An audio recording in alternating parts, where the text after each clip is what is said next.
Wait, all right, all right, all right. How's it going? Well, that didn't take long, did it? Over here. Subpar Gaming.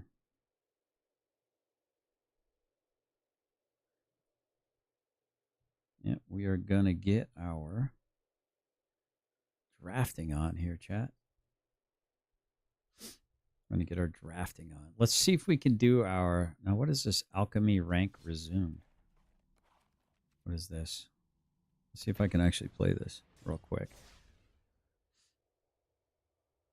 What up, MC Dilligav? Good to see you. Let me pop this out real quick. Let me pop this chat out. Pop it like it's hot. Pop it like it's hot. All right, let's go over here. Rats to the moon. She beat you. What's up, homie? Limited just came back online. Yeah, I'm seeing that now. I'm just gonna do a quick game, see if it's gonna be stabilized here or not. We'll see. So this is my dragon deck minus a few cards. Rats to the moon. She's in her feelings. So yeah, that was kind of like what we thought it was going to be, guys. It was kind of a nothing burger of sorts, right? I don't know, man. They both looked really worried though. There was kind of a pucker factor 10 kind of a situation going on there. And I'm down for it, man. I like the fact that they were a little worried, and they should be a little worried, in my opinion. That's what happens when you commit crimes. I think Napier might be absolutely screwed with her resisting arrest, because she needs to be taught a frickin' lesson about bumping into cops and stuff. Guess where I went while in J-Town? Where'd you go? To J-Town Press? Where'd you go when you were in J-Town? Where did you go? What even is J-Town? Is that Jacksonville, Florida, or Jackson? What is J-Town? I don't know what J-Town is. No need for mediation if they are innocent. Yeah, there is no need for a mediation if they're innocent. That's a good point. That's a very good point. All right, guys, do me a favor. Hit that like button on the way in. It really does help out the show. Yap some more. Yap some more. Leave a comment. Like, share, and subscribe. Like, share, and subscribe. It's not too much trouble. I would really appreciate it. Jacksonville. Okay, Jacksonville. Okay. So I guess I was right. Isn't that where J-Town Press is? Asian market. A big one. Oh, nice. Nice. Did you get any pangolins? Did you get a pangolin? Did you eat a pangolin? Did you eat a pangolin? Did you get to eat a pangolin? This is not good. Where are all my dragons, chat? I need my dragons. I need to get I need some attack. Ooh, maybe no. I need some attack lands. What's up, Just Cuz? Good to see you. His Royal Highness Lord Mimsy, I noticed the judge said she couldn't see any new charges, but did Ryder claim he had picked up 2 more charges? Yeah, I'm not sure on all that, honestly. I kind of didn't hear everything she was saying. I was having a hard time understanding most of the stuff this woman was saying, because it was really hard to hear her.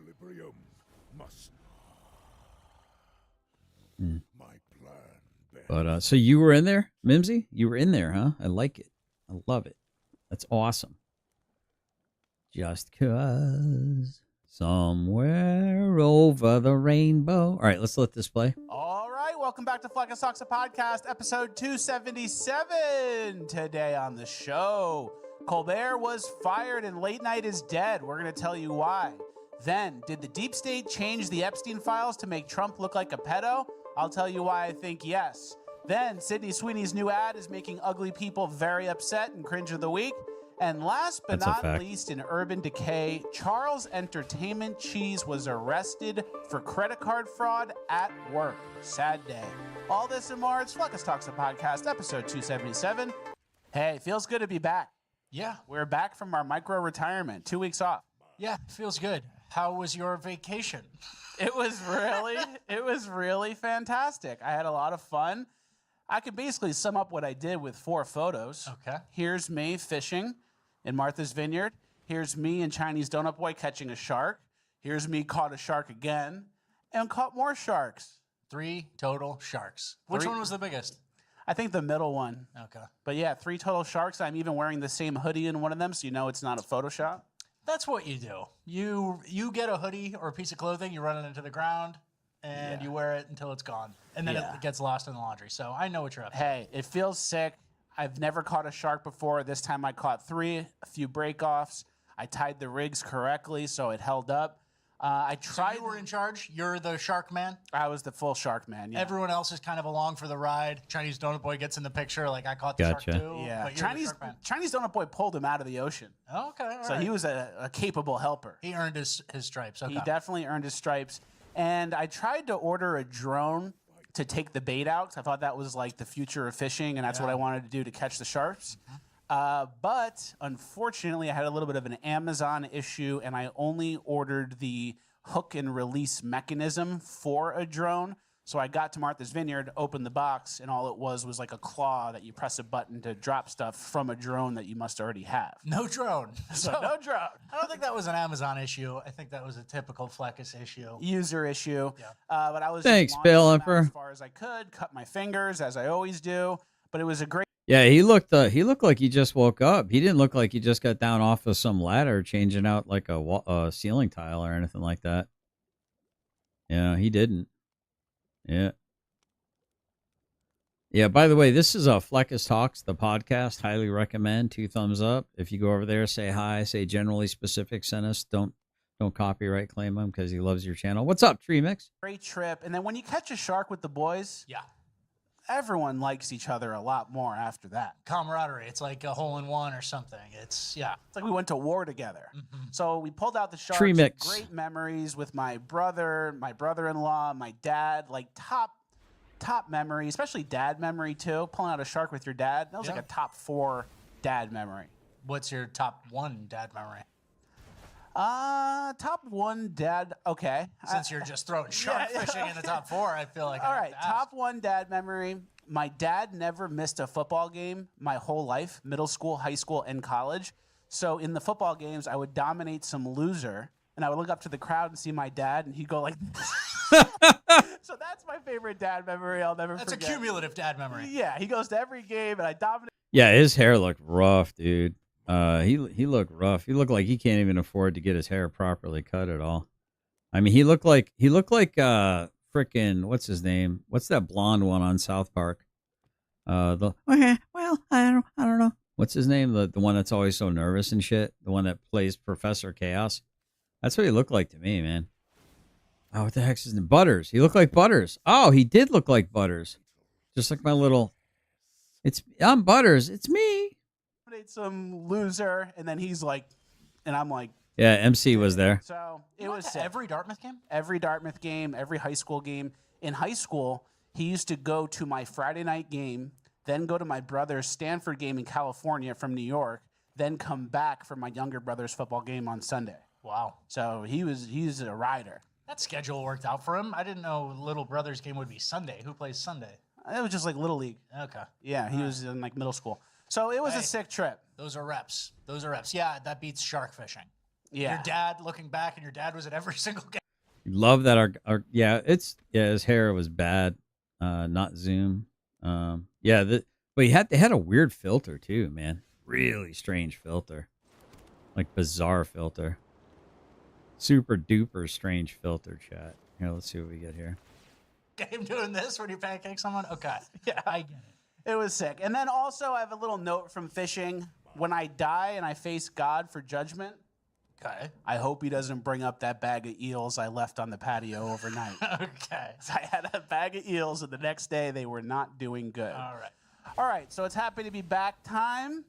While we were gone, Stephen Colbert got deleted. Yeah, CBS canceled The Late Show with Stephen Colbert, quote, a purely financial decision. And we're going to talk about some things that kind of aren't exactly timely this episode. It's the nature. I don't know if you have to download Zoom or not. It was on Zoom. I could just listen in. I don't know. I don't know if you could or not. Of taking a micro retirement. Yeah. And Stephen Colbert is one where we can't, just because we're on vacation, we can't not dance on his grave. Very true. So, and then this next headline. Yeah, we know what was said because I wish you guys were there when Kfar was all in there, and I'm glad Kfar was in there when frickin' Chris Ryder started frickin' lying, dude. Oh, he's claiming to be a witness, Your Honor. He's stalking us. I have a protective order against him. I got a protective order against him, Your Honor. Your Honor. Your Honor. People are the worst, dude. All right, we're gonna go here, here, here, here. No, I think we're gonna do 2 of these. Do that. There we go. And we're gonna cast that. Gonna get rid of that. It's not just Colbert. Network late night TV is dead. All those losers have nothing. And Seth Meyers. Conan O'Brien is the only one who like is still doing kind of original shit in my mind. I don't watch. I'm not checking. No, I've never gotten a protective order. The Muppet acts like he gave it to me audibly. Like he gave me a verbal protective order. He's such a freaking Riri. I mean, I'm just saying, like if he, like I've audibly told Tav, don't come to my house, dude. There's nothing you have that I want. There's nothing about you that screams, I want you to come to my house. But if I meet him out in the wild, I mean, I can't stop that. He's a free American. He can go wherever he wants. I mean, I wouldn't recommend trying to jump on me or nothing. Yeah, I haven't received anything from these idiots. They're a bunch of liars, dude. A bunch of schizoid liars. But I knew he was kind of the real one, right? And Jay Lemo back in the day. For sure, but he's gone. He's gone, and he handed it off. Alan Killian. That, you know who that probably is? That's probably that John guy, that real skinny dude that was like simping on like Tiffany. I don't keep track. Was Jay Leno The Late Show? Did it get passed off to Colbert and he ran into the ground? Probably something like that. Jay Leno's rolling in his hospital bed, his rolling. regular life in a Porsche, in an air-cooled Porsche. Yeah, he's rolling in his future grave. Exactly. And then a lot of people are saying because USAID got canceled, all these shows are getting canceled simultaneously. It's a little suspicious, something to look into. Yeah. I mean, I feel like we did pull the thread on where USAID money, we obviously know it gets laundered some here, it gets laundered some abroad. I feel like it mostly was abroad. Maybe there were some little grants or supplements that happened. I like to say yes because they're bad guys. Yeah, for sure. I'm open to slander. Happy to accuse. Me too, with no evidence. But let's be fair a little bit too. All right, can you read this next piece of context from Colbert? The timing and optics are terrible, but Stephen Colbert's show cost more than $100 million a year to produce and is losing more than $40 million a year. CBS execs had been mulling for a long time whether to pull the plug. And then Tim Walz obviously got it wrong. CBS execs were mulling a long time on a show that loses $40 million a year. The executives, I got to move this paper around. It loses $40 million a year. You guys should have pulled the plug as soon as it fucking had one stutter step. Could have called me. Yeah, this is one of those decisions. $250,000 to me. Yeah, get rid of Colbert. It makes no money. Believe it or not, I'm going to save you $40 million a year right now with one meeting. And then Tim Walz got it wrong. He tweeted, Stephen Colbert is the best in the business. He always told truth to power and pulled no punches. We need more, not less. Well, let's look at the numbers, Tim Walz, and see if that's a good business model. 200-person staff, including 20 writers, $100 million budget, $15 million salary to Colbert, and you lose $40 million a year. Ratings worse than 10,000 YouTubers with one person on a camera. Yeah. Which is us. Basically, we're a little more than one person, and if you're doing a weight average, we're probably 3 people. 3.25 people. 3.25. But, though, and hold on, I feel like we brushed over this, what are you doing, buddy? There was this whole thing where all the leftists who Colbert had covered for or helped or something, they got on Twitter like Waltz there and kind of like mourned this. Like he spoke truth to power or like he was some sort of linchpin in the democratic process of America. And he just made anti-Trump jokes that were written for him by like a 2-year post-grad Harvard guy. 200 writers. What the fuck is everyone doing? Yeah, the one joke a week. That's why you weren't making any money, guys. 500 writers. Yeah. So, I mean, it might be the first time I was just lying, just embellishing. It might be the first domino. I gotta let my dog to out. fall. And I mean, it's kind of one of those businesses where what's the equilibrium? There should probably be 1 or 2 late night people. Yeah. And who do we have? Seth Meyers, Conan, this guy, Jon Stewart competes with him, John Oliver. There needs to be maybe 1 or 2, a right wing one and a left wing one. Yeah. Good point. I saw Seth Meyers in Martha's Vineyard. He just parked next to me. I didn't say anything. I should have brought this up. Yeah, how do you look? He looked normal. Yeah. He looked like Seth Meyers. I don't think he gets too crazy. Yeah. Colbert got crazy. And there's rankings to it. We're seeing the most outwardly left person get beheaded first, right? Mm-hmm. He's the most insane. Yep. And then let's finish up with NPR, another potential receiver of USAID funds that is going to go to zero. Can you read this tweet? Well, no, this is just real line item taxpayer funded national public radio that Trump is trying to eliminate or is in the process of eliminating. Yeah, even worse. So we're happy to see that go. I mean, they just became a bureaucratic or a partisan hack company over time. And this tweet kind of goes along with it. It says, the other problem with NPR is that they cultivated a creepy vocal style that is basically the voice used by passive-aggressive adult authority figures when you get in trouble as a kid. Yeah, that's why the leftists like to listen to it. They think it's authority because they talk in a certain way that sounds like they're smarter than you, and whatever they're saying must be at least a little true. Yeah. And then the leftists are like, but they do Sesame Street. They do Sesame Street. It's like, It's all trans shit. the fuck do I care, man? We're past the point. Elmo's anti-Semitic. Yeah, he's fucking saying it. All right, last piece before we move on. I also want to mention these late night shows are going to go even more downhill once the big pharma funding and the big pharma advertising is not allowed. Yeah. They're really going to go to zero after that. Well, imagine the ROI too on advertisers on a show that loses $40 million a year. They're probably paying, and it's like, oh, we should see a bump. We bought that good ad spot on Colbert. Nobody buys their shit. And they just go, oh, it didn't work again. Yeah, crazy. Tough. All right, let's get into some economics. Okay, This is a highbrow you're show. a strong suit. Hey, I took a few weeks of Econ 101. Okay.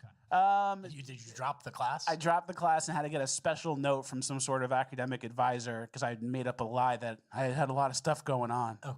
So I had to drop that. It was a hard class. All right. It was meant to weed people out. The good news is the PhDs and everyone who actually graduated those classes haven't been right so far. Yeah, you So don't need to be a smart Maybe econ. Stu has it right. So first, we have a new deal with the EU, 15% tariffs on imports, 0% on exports. So that sounds like a great deal. Yeah, we kind of cooked them. We will be collecting cash off them, dumping cheap shit into America. And then we also have a budget surplus for the first time in a long time, in over 9 years. Can you read those numbers? Yeah, we just June 2025, 26 billion surplus. June 2024, it was a 70 billion deficit. 2023, 227 billion deficit. You get it. It's All deficits until Trump. exactly. So that's what I like to see. And then we have a before and after with the CNBC article. Can you read those headlines, please? Yeah, tariffs will likely raise much less money than White House projects, economists say. And then the follow-up says, Treasury posts unexpected surplus in June as tariff receipts surge. Unexpected. Yeah, Oh, you can't take Econ 101. yeah. We're experts. So, I mean, you got to take that every time you see an article or a headline creating doubt or some sort of assertion, you got to go, CNBC, those types of people, I just got to wait 9 months and then see. And then do a rings true test. Yeah. Does it ring true? We'll see who's smart and who's dumb. Exactly. All right, and the tariffs have also been positively affecting farmers. We have an example here with the tomato farm. Smith Tomato Farm has been a fixture here on top of Chandler Mountain in St. Clair County for about 60 years. Chad Smith says he's seen a lot of changes over the years and not in a positive direction. Less than 20 years ago, there was over 10 farms here on this mountain. Now there's barely 5, probably going to be 4 within a couple years. Blake Thaxton with the Alabama Fruit and Vegetable Growers Association says the U.S. agreement with Mexico, first set in the late 90s, was meant to protect U.S. farmers, but it wasn't working. There's been loopholes that the Mexican tomato producers have taken advantage of and continue to price dump or lower the prices below the cost of production. If they send the tomatoes over and it's supposed to be a set price and they need to move tomatoes, well, they may just give a load of bell pepper for free for them to take the tomatoes. So it's never really worked. Now, without that agreement, the U.S. has a 17% tariff on tomatoes from Mexico. Smith says he's already seeing a more level playing field. It's only been 2 days now, and we've actually have a lot more calls of people having interest in doing business. And the price hasn't even changed. That's what I like to see. Yeah, there's also the non or second order economic effect of these tariffs. And yeah, do we want to be growing food in America, or do we want to be reliant on a failed state cartel run border neighbor? And, you know, this guy, the money, he goes and buys a tractor in America. He goes and buys farm supplies in America. Did he say at the beginning how many farms there used to be and how many there are? Yeah, 10, and now it's almost 4. So that's, you get halved on the people who are spending in the American economy. And so it's all second order effects that aren't, shown in some of these tariff pure numbers on receipts versus percentages and stuff like that. And so it's just, there's dollar amount effects that are happening from these tariffs. Big time. And then we have some more farm stats to show how bad it's been getting for American farmers. Can you read that? Yeah, the current state of American ag. Since 1980, we have lost 91% total pig farms and 89% dairies in America. Farmers get only 14.9 cents for every dollar spent on food. A subsidy program that restricts crop production to only grow corn, soy, and wheat. NGOs and government agencies are trying to push out farmers and ranchers to take their land. The American Farm Bureau, which sold out American farmers and ranchers to China. Not good. Just some of those things. And then you have to deal with the normal things that a farmer does, like this was a drought year, or some parasites came and we got infected. And then like all the external international relation forces are also working against you. And yeah, it might be in our best interest as a country to kind of protect the people making the food. That's a great point. So farmers make the world go round, truckers too. yes. So that's some of the good stuff going on in Trump's economy. Meanwhile, under Joe Biden, it turns out gay Pete Buttigieg gave all the money to DEI. Yeah, Pete Buttigieg, this was from Zero Hedge, spent $80 billion on DEI, half of the Department of Transportation's budget, instead of upgrading air traffic control, report. And I found out that air traffic control still runs on the equivalent of floppy disk technology. Doesn't surprise me. But I guess he was like, do we update the technology? Do we give the money to fat, loud black women? Yeah, who's gay? Who's fucking each other over here? Keep the floppy disk. And so here, that headline was a little misleading. Here's a quote from someone from the inside. It was anonymous. He says, he was definitely pushing an agenda, said one industry official. Little to no interest was given to fixing the aging infrastructure, and definitely zero action was taken. And it said the Department of Transportation approved around 400 DEI-related grants between 2021 and 2024, totaling over $80 billion. So that's over like a 4-year period, but that amount is half of the agency's typical annual budget. Pete Buttigieg. So Who could have guessed it? I know. And that's the thing, too, is a lot of this Trump admin stuff, like we showed the tariff thing, we show the farmers, how they're getting smoked.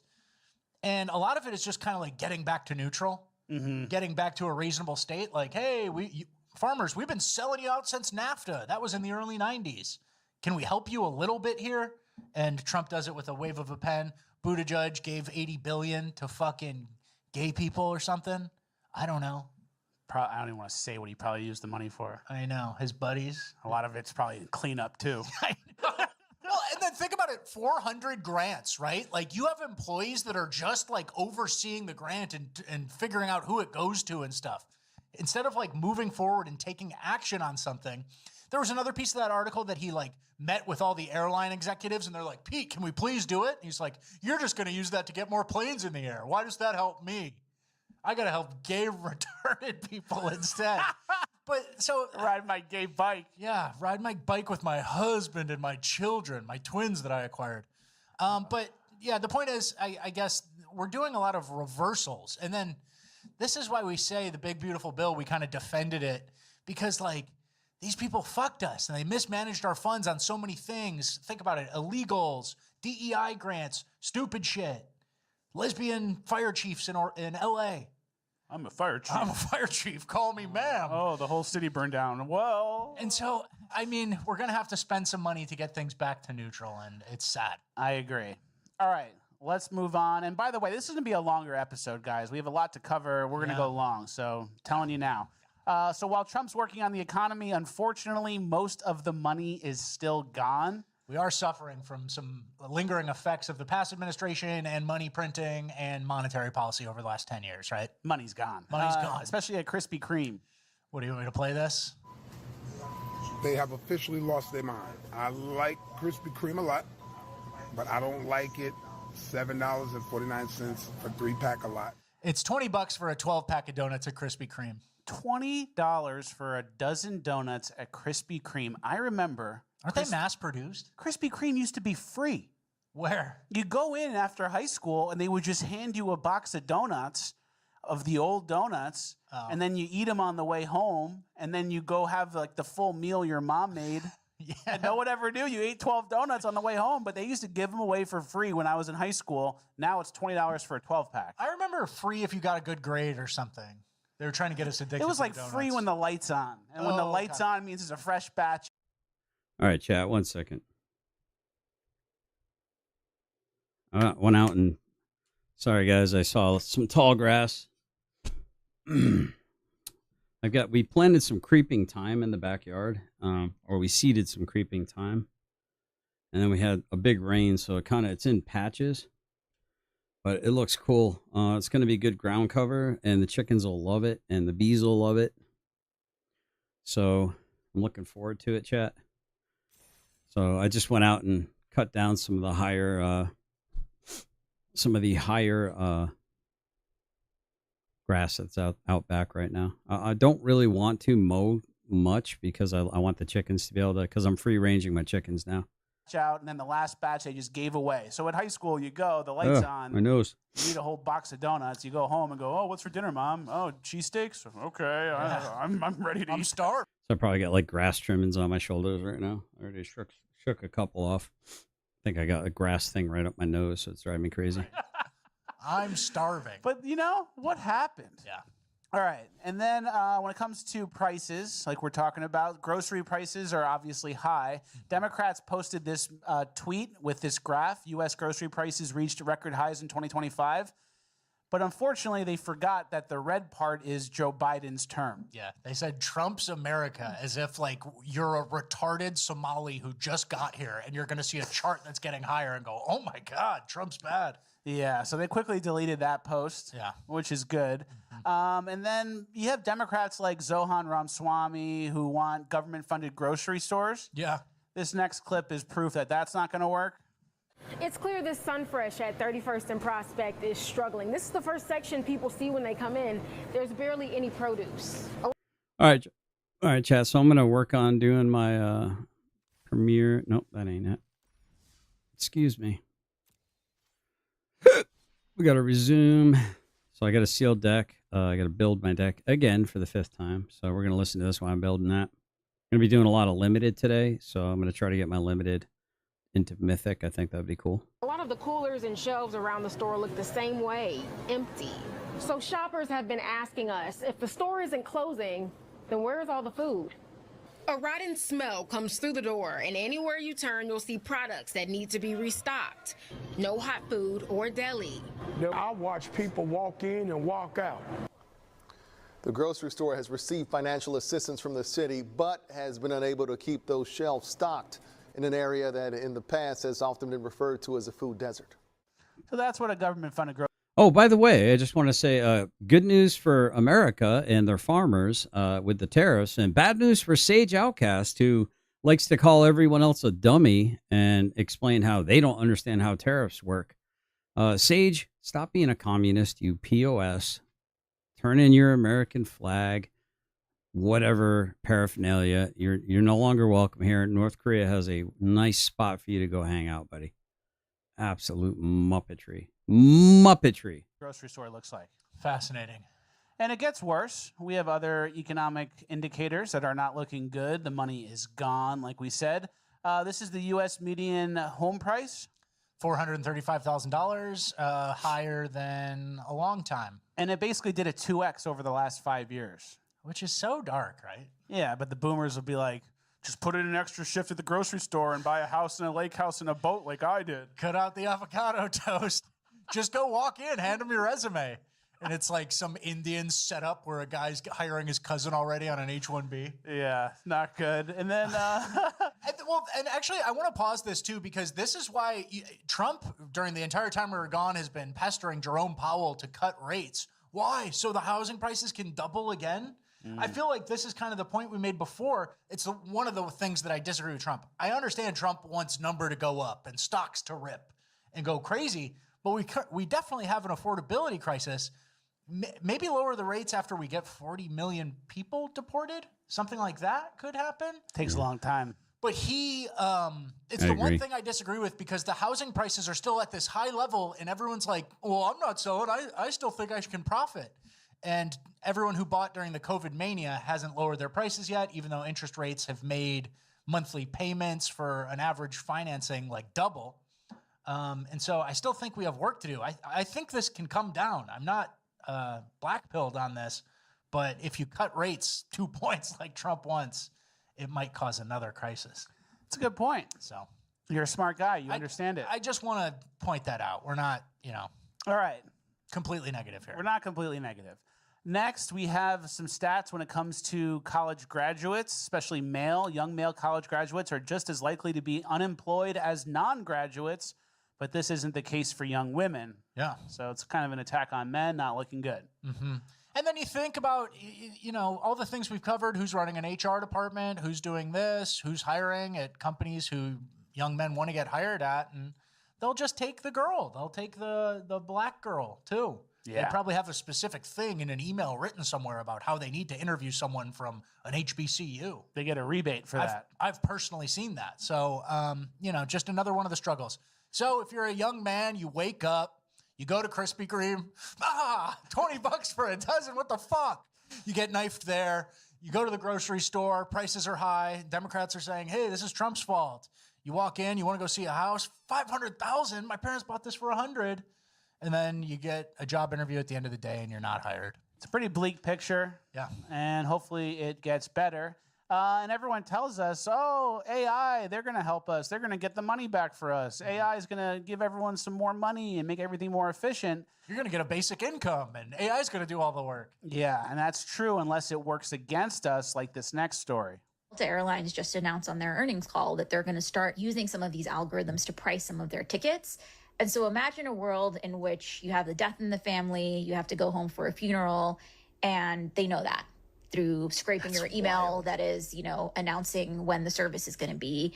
They know you're in a tight spot, and so you're going to be charged much more because of that. There's so much data collected about individual people by data brokers, by this whole shadowy ecosystem that's just tracking you through your phone, through your browsing history, that there is a serious worry that companies will be able to do this.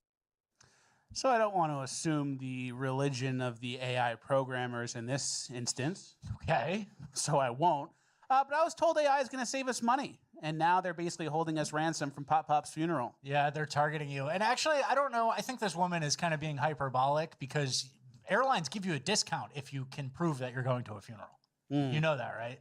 Mm-hmm. I saw a Seinfeld about that. Okay, well, that's actually true. It's true. But yeah, they're not using the AI strategic pricing, scraping all the data that you have to give you a sweet discount. Yeah. I'll tell you that much. So I kind of have a way to beat this. Like, say you're going on a trip, you just get all your devices in one room, and you go, all right, I'll go to this book. All right, chat, we're going to give it a shot. We did a black-green deck. It's about a 44 card deck. We'll see how it goes. It's 16 lands, but I do have ways to fetch land, so we'll see if it's good. Hopefully we're not on the struggle bus too much here. Book festival, but if there's any. And how do you like the new lands, Sephiroth? I don't know if you're still in here or not, but man, these new lands are looking really good. I like them. All right, so yeah, we'll keep this. Sure. Okay.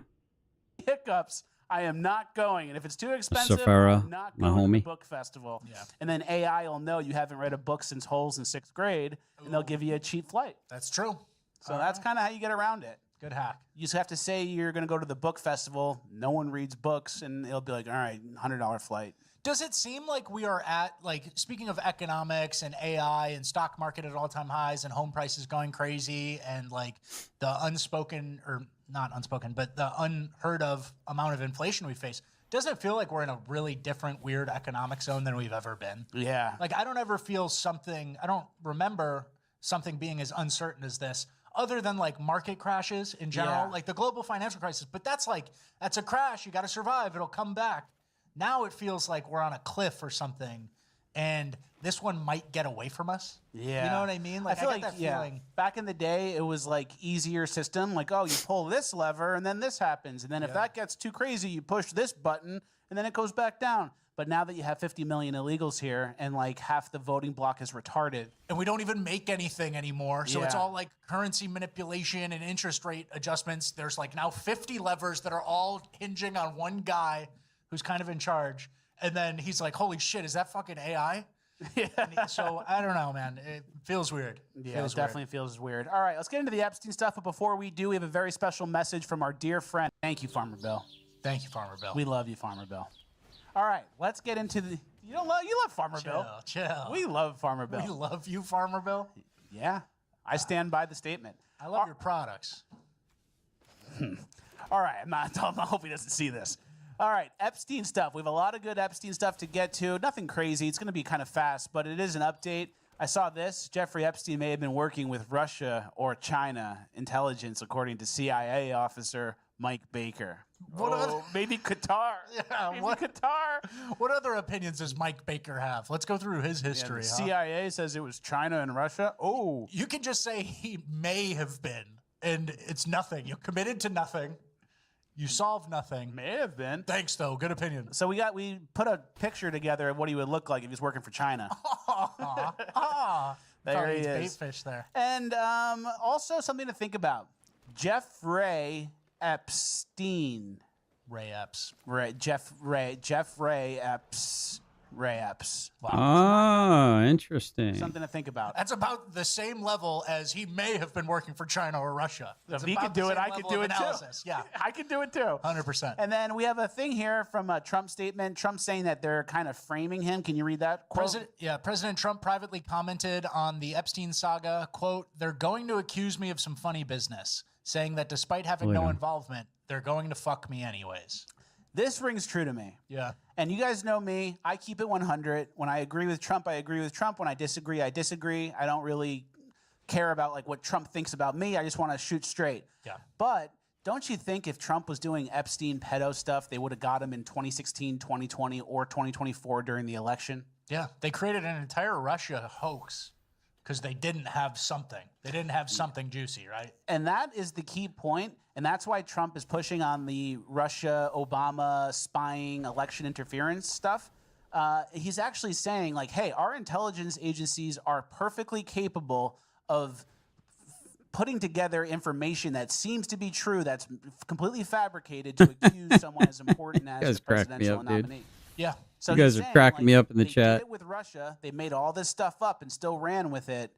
Don't you think that between 2020 and 2024, Biden's people did the same thing with the Epstein stuff to get Trump? Yeah. And that's what I think happened. And to be fair, like the way Trump has been. To be fair, did he say to be fair? I think he did, didn't he?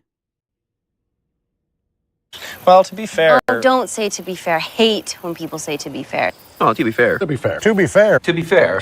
To be fair. To be fair. Oh, to be fair. To be fair. To be fair. To be fair. To be fair. To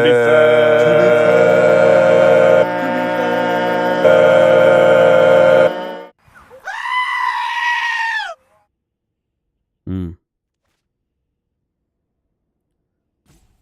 Why didn't it go away? That's weird.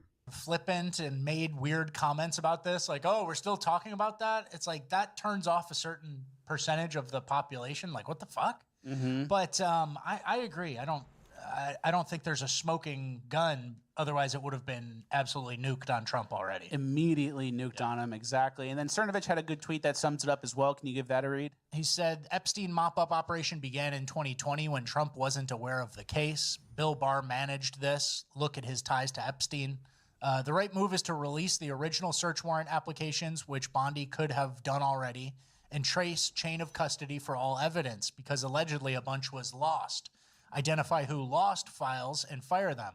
This is more a job for an IG, a hard ass by the book dickhead with a stick up his ass, and who doesn't have patience for nonsense and can order everyone to testify under oath.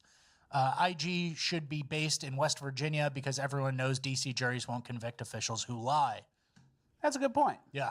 And also when it comes to the list, like, oh, we can't release the information because there's innocent people mixed in. We don't know who's who.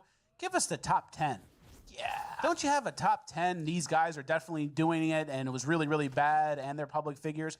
Give us that to start. Yeah. And another, you can't give us nothing. That's the whole point of this. You can't give nothing. And then if you give us everything, everyone's going to focus on the fabricated Get my Trump stuff, butt in whooped, my dude. opinion. Here's something interesting I didn't know about. Epstein's Zorro Ranch won the lotto in 2008. In August 2008, shortly after Epstein began serving an 18-month jail term in Florida, the Zorro Trust claimed a winning Powerball ticket purchased at a convenience store in Altus, Oklahoma for an $85 million jackpot, receiving approximately $29 million after taxes as a lump sum. Epstein had a financial entity named Zorro Trust, which he used for donations to politicians in New Mexico, where he owned a property called Zorro Ranch. The timing of the win, one day after Epstein's incarceration, began on July 1st, 2008, and a reported computer glitch that delayed the televised lottery draw fueled suspicions of fraud or money laundering. Lucky guy. He's getting richer. The rich get richer. That's something to think about. And there's been stories, I think we've even covered them, where the lotto is like a scam and they just give money to their buddies. Yeah. It's a little, what's it called? A slush fund. For sure. Not good. You've said that. You've said that's what you think it is, I believe. Yeah. And I'm like, no, I can win. I'm buying tickets. I can win. Imagine Jeffrey Epstein and he's like in jail and it's like, oh man, I'm in jail for Let's human see if trafficking. I got the Powerball number. Oh, I got the Powerball. Just make sure you guys buy some Powerballs while I'm gone. Yeah. I'm a billionaire. Just keep buying the Powerballs. Keep buying those $2 little piece of hope that the Mexican people buy. Ridiculous. All right. And then when it comes to the Russia stuff, this is an interesting tweet, and it sounds like Brennan from the CIA might have been a show watcher. Yeah, new when senior CIA officials specializing in Russia analysis confronted Brennan with the Steele dossier's many flaws during a 2016 meeting at Langley. Brennan agreed, but wanted to still keep it in the ICA because it sounded true. Quote, yes. Come but on, doesn't man, it really? True? Brennan responded. So not my favorite show watcher. That's what our intelligence community is going off of. Vibes and anti-Trump rings true. Yeah, rings true. Crazy. All right, It's okay for a podcast, But- not for the CIA setting up a president. All right? Exactly. Does everybody know the difference there? Big difference. Is that okay? Is everyone okay? Can we move on? All right, let's move on. There is a white-only town that's trying to get some funding and get off the ground in Arkansas, and the media is not happy about it. Here is the clip. My name's Nikki, N-I-K-I. I'm 32.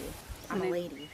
This is Return to the Land, a group of millennials who organised online to build something radical and controversial. A town for white people only, that they insist is completely legal. We spent several days with them, watching as the men set about the physical labour of building out the site. All the while, the women of the group took on the more typically trad, homesteading type roles. I guess I found the people through Twitter that ended up starting this project, actually spearheading it.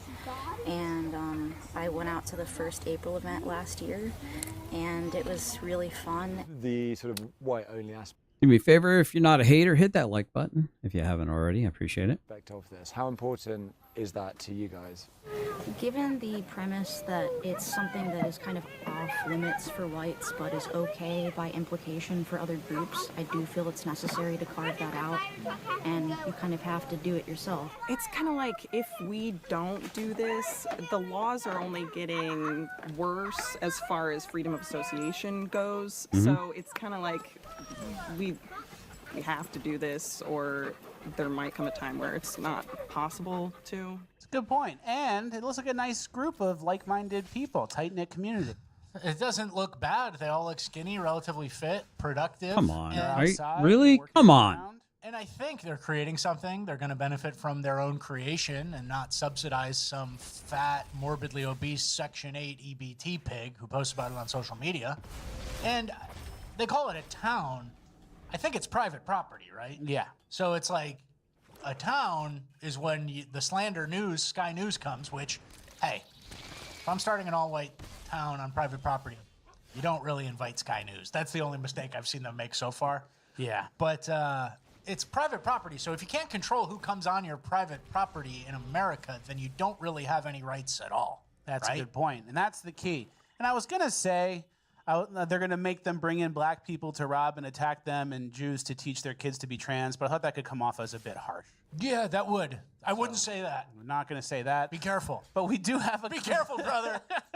But we do have a clip of their vetting process. I think this is the technology they use to separate the groups. Yep, there it is.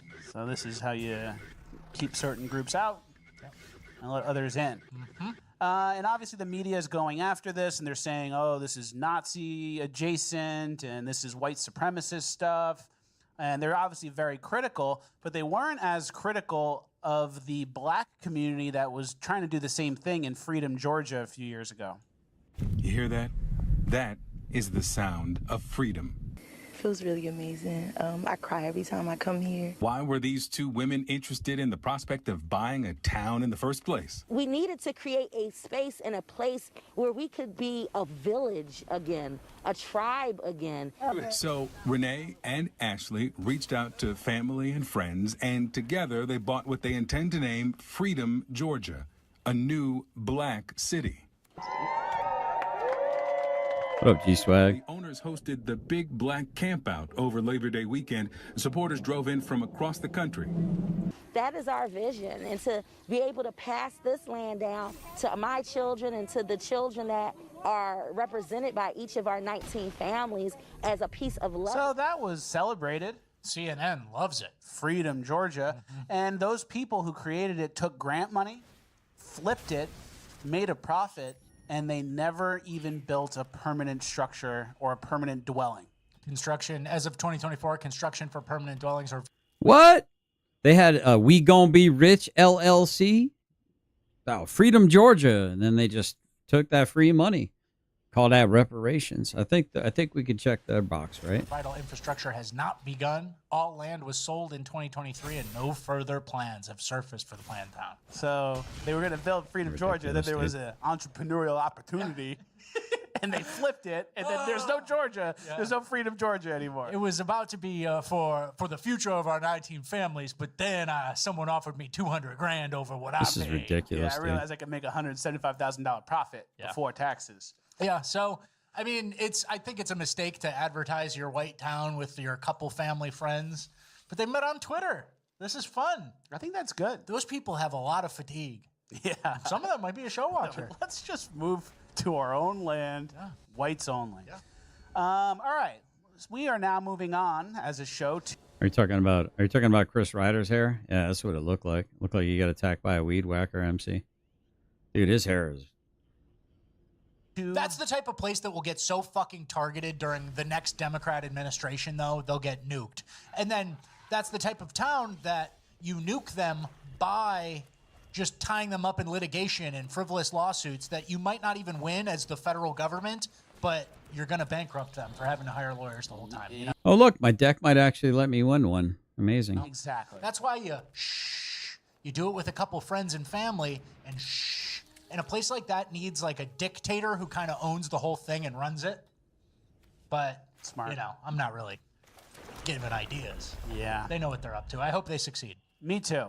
Best of luck, and watch the show if you're not already. Freedom of association. Yeah. That's powerful important. concept. Very. Let's get into our migrant section. Speaking of white-only towns. Speaking of why someone might want a white-only town, yeah.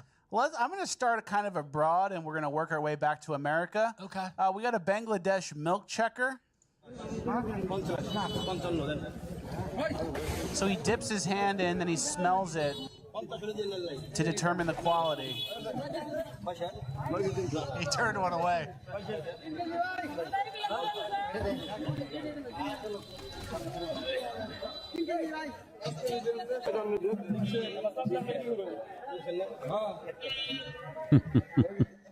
Communication at least faux he's pas. checking. I was going to say, what happened with the milk that started digging around his, he had to start doing this. He must have got a bad batch. At least he's checking. Yeah. And then also in the background, it was hard to hear, but there's like a chronic third world cough. Yeah. Like someone going in the background. Classic. Pretty good. Next, we have some clips from Sweden. First, this Muslim woman kind of saying the quiet part out loud. I'll read it since it's just captioned. She says, I don't belong here. I have not told you I belong here. That's why I destroy and take so much I can and collect all your tax money and benefits Yeah, that all checks out, that chat. you can get here in Sweden. I use it to the max, and you can't do anything about it. Yeah. Yeah, I think there was a Crusades that might. The average conqueror these days is a fat, middle-aged woman who's taking advantage of a bureaucratic gap. And you don't have to have strength, honor, integrity, no strategy at all. You can just be a little pig going into Sweden. And they give you everything you ever want. Facts. And here's what Sweden's train stations look like.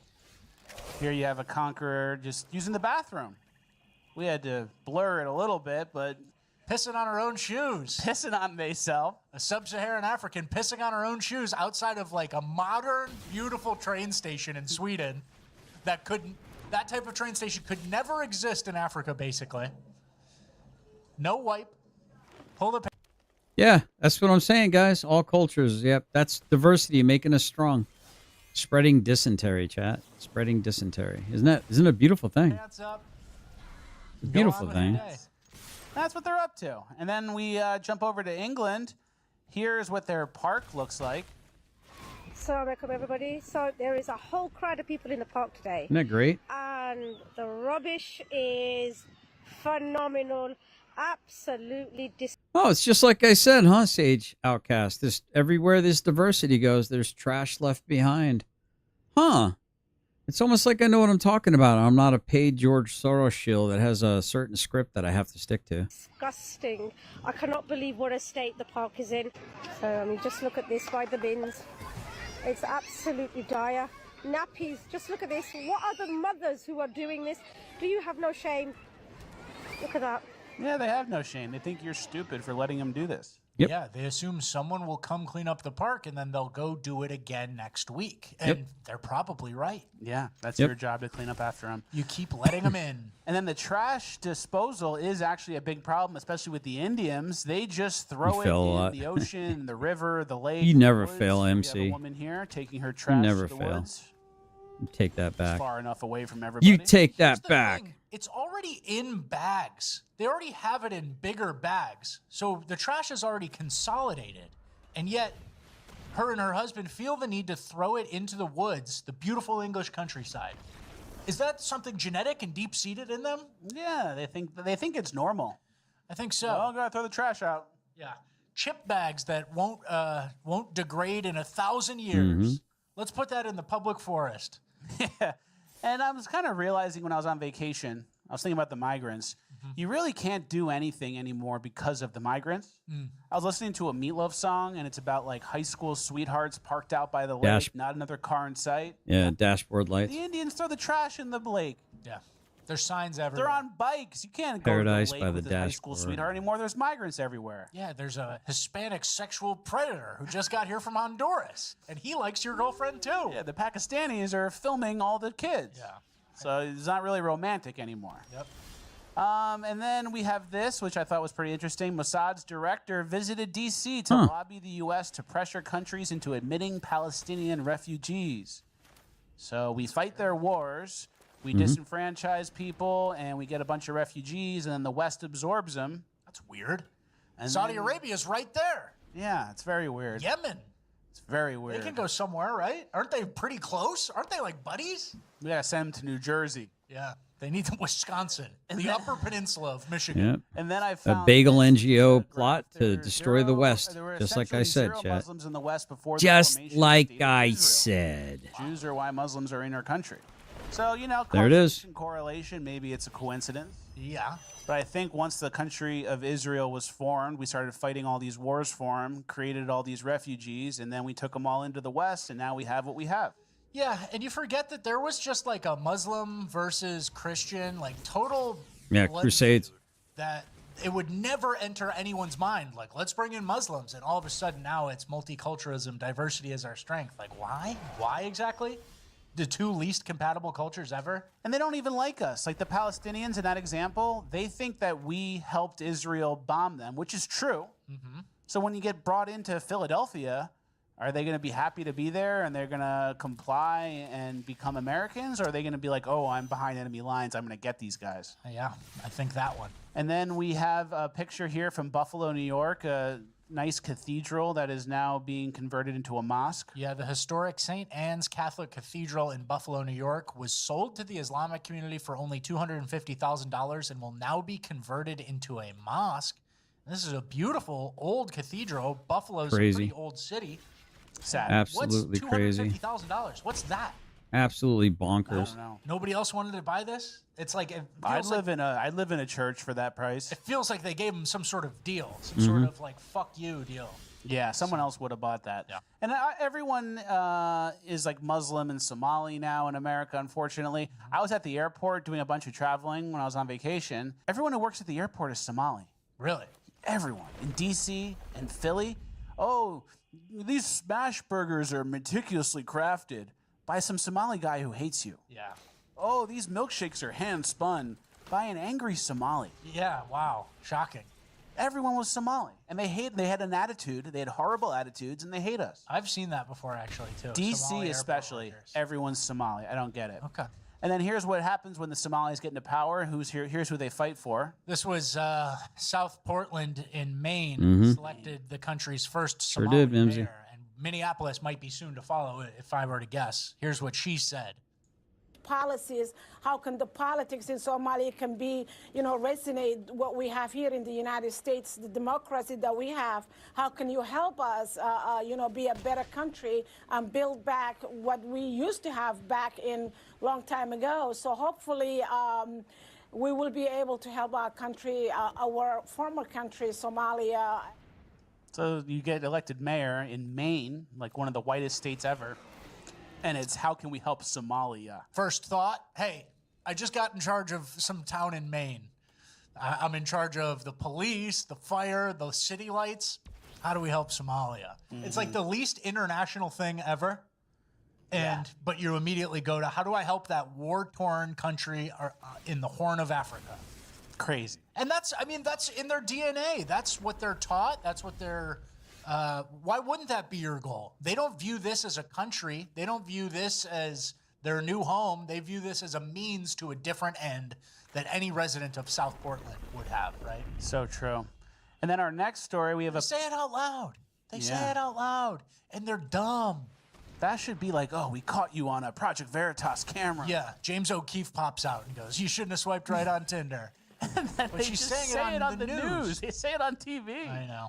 They think it's a good idea, and I don't want to say how high their IQ must be to not realize you probably shouldn't say that part. Low 80s. But it's two tops? digits. It's Yeah, 2 digits two IQ. digits, for sure. I'll be nice. 2 digits. Could be 99. All right, next we have a Patel scam. You know more about this than I do. Yeah, this is just a scam from Louisiana, and it had some bad Patels and some bad police as well, bad Americans. Multiple police officials and a businessman were arrested accused of running an immigration fraud scheme. Investigators say that scheme led to hundreds of foreign nationals illegally getting visas. News 2's Alexis Maroney breaks down how this case is unfolding. Last summer, investigators started tracking what seemed like a high number of armed robberies. I've never seen anything quite like this. Many of the victims listed were not from Louisiana. In fact, the armed robberies never took place, and those listed in the applications were never victims of crime. According to arrest documents, for 10 years, false police reports were being made by this group of police officials. Oakdale Police Chief Chad Doyle, Marshal Mike Slaney, Forest Hill Police Chief Glenn Dixon, and former Glenmora Police Chief Thibaut Onishia. The fake reports were used by foreign nationals to apply for U visas, a type of visa reserved for victims of crimes. In this case, crimes that never happened. The indictment says the owner of a subway in Oakdale, Chandrakant Patel, paid the officers $5,000 for each false report. We expect law enforcement officers to protect the public and to honor their trust. So they were doing fake police reports, fake armed robberies, and then you become a victim of a violent crime, and then you get a visa for that. And then some cops were like, God, there's so many burglaries and robberies happening. Like, I just can't crack this case. And it turns out, Indians are just committing immigration fraud. I think we covered a U visa story back in the day. I don't remember the specifics, but again, this is something we've seen with the Indian community in America. Two pieces in this.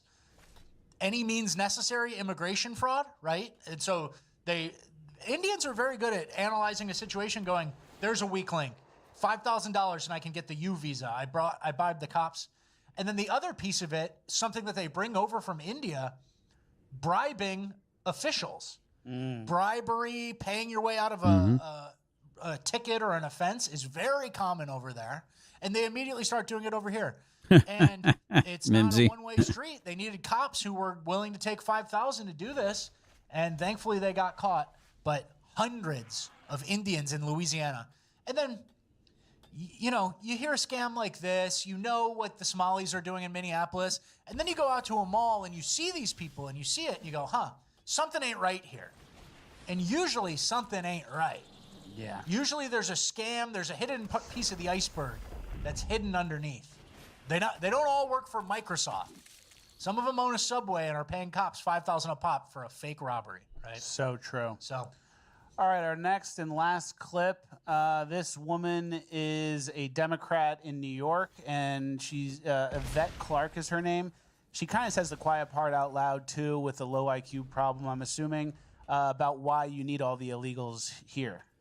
I'm from Brooklyn, New York.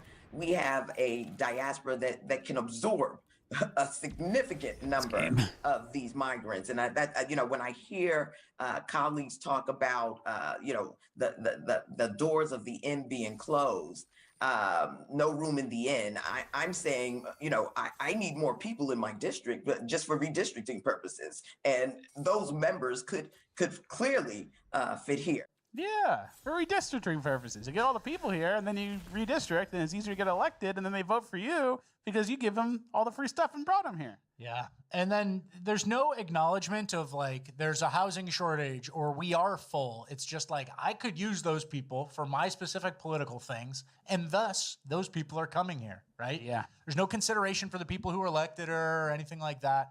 It's just pure, more power grab, Democrat power grab. And they say it out loud. Yep. All right, to close out our migrant... At least she's not Somali. Thank God. She wants to fuck us over anyway, but at least she's not Somali. She's just stupid. Yeah. And power hungry. All right, good news to close out our migrant section. There is new incentives to get people to work for ICE. 6-figure salary, federal benefits, $45,000 signing bonus. Yeah, we knew this was coming after the passage of the big, beautiful bill, and the money is there, and we need ICE agents, and we need mass deportations. I'm getting tired. I'm getting tired of not hearing about buses and trucks. Remember all our talk about buses? I haven't seen one bus. You got the money. To be fair, I'm sure there's been buses, but I want to see them in a scale that we haven't even imagined yet. So they got the money, hire the agents, please get them out. I'm tired of the Patel scams. I'm tired of the Somalis. I'm tired of everything. Get them out. Patels. Yep. All right, let's move on to our final page of housekeeping where I can say whatever I want. Use the opportunity to click the post, help us juice the algo, leave a like, leave a comment, then comment again, then start yapping. P.O. Box needs to be full, notifications need to be on, old episodes need to be watched, and the link to the show needs to be sent to the boys in the group chat. Wow. Still got it. Off. 2 weeks off. Didn't forget it. I was practicing. Okay. Every day. Just about. All right, final page of housekeeping. I believe that. Yeah. All right, our first piece of final page of housekeeping is a word search, and whatever first word you see describes you. Okay. So, Richard Rappo, you go first. I'm looking for my word. Peaceful. That's Oh. me. I got Thad. You know why I got peaceful? Because it's the top line, top left, reading from left to right. Wow. It's right there. It's easy. So I think this it just wants to tell people to be peaceful. Or you can also get Plight. That's not good. I got Thad, though. That was my first There's one. Starseed at the bottom. There you go. Thad. All right. All right. Next, we have a few things that I've never seen before. This is the next few clips. First is the monster truck wheel going into the crowd. Tires off. Oh, 800-pound wheel. Boom. Wrecks like 8 cars. It's pretty crazy. Look at this angle. Oh, no. That's people's cars And then out you there. see here, it just crunched a car. Huh. Absolutely crunched a car. I've never seen Wow. that before. Actually, never mind. I believe that is a death in Final Destination. I believe it was FD4. Okay. All right. So there, maybe we have kind of seen it, but not in real life. Okay. Next thing we've never seen before, an airplane hits a deer. This is in Kodiak, Alaska. Airplane coming. We can fast forward a little bit. Airplane on runway. There's a deer. Here comes the deer. Airplane wrecks a deer. Boom. Boom. Not a good day for the deer. Never saw that before. Okay. Next, this octopus is trying to get away from an eel, and look how he tricks him. How you doing, Finn? Hit him with the ink. Hit him with the ink. Distraction. Got away. Misdirection. Yeah. And the eel's stupid. You know, I kind of feel bad eating calamari and octopus and stuff now. They're smart. Yeah. Tastes so good though. Yeah, crispy. Oh, crispy with the marinara. I'm more of an aioli. Oh, I know you are. Because marinara. Yeah, you love aioli. What's mayo? What's aioli? It's mayo. It's fucking mayo. Yeah, you're a big mayo boy. But calamari and the aioli. Tell us in the comments. Aioli was a good rebrand for fat people who really wanted to eat mayo on shit. Yeah, it's like, oh, swap it with mayo. Garlic aioli, Take please. some aioli. I'd like a tub of aioli. Yeah. It sounds like you're French or something. That was a good rebrand. That was a good rebrand. All right, next, this you doing, Finn? man found a stingray and sold it to a Chinese restaurant in New York. And look how happy and excited they Run are. inside.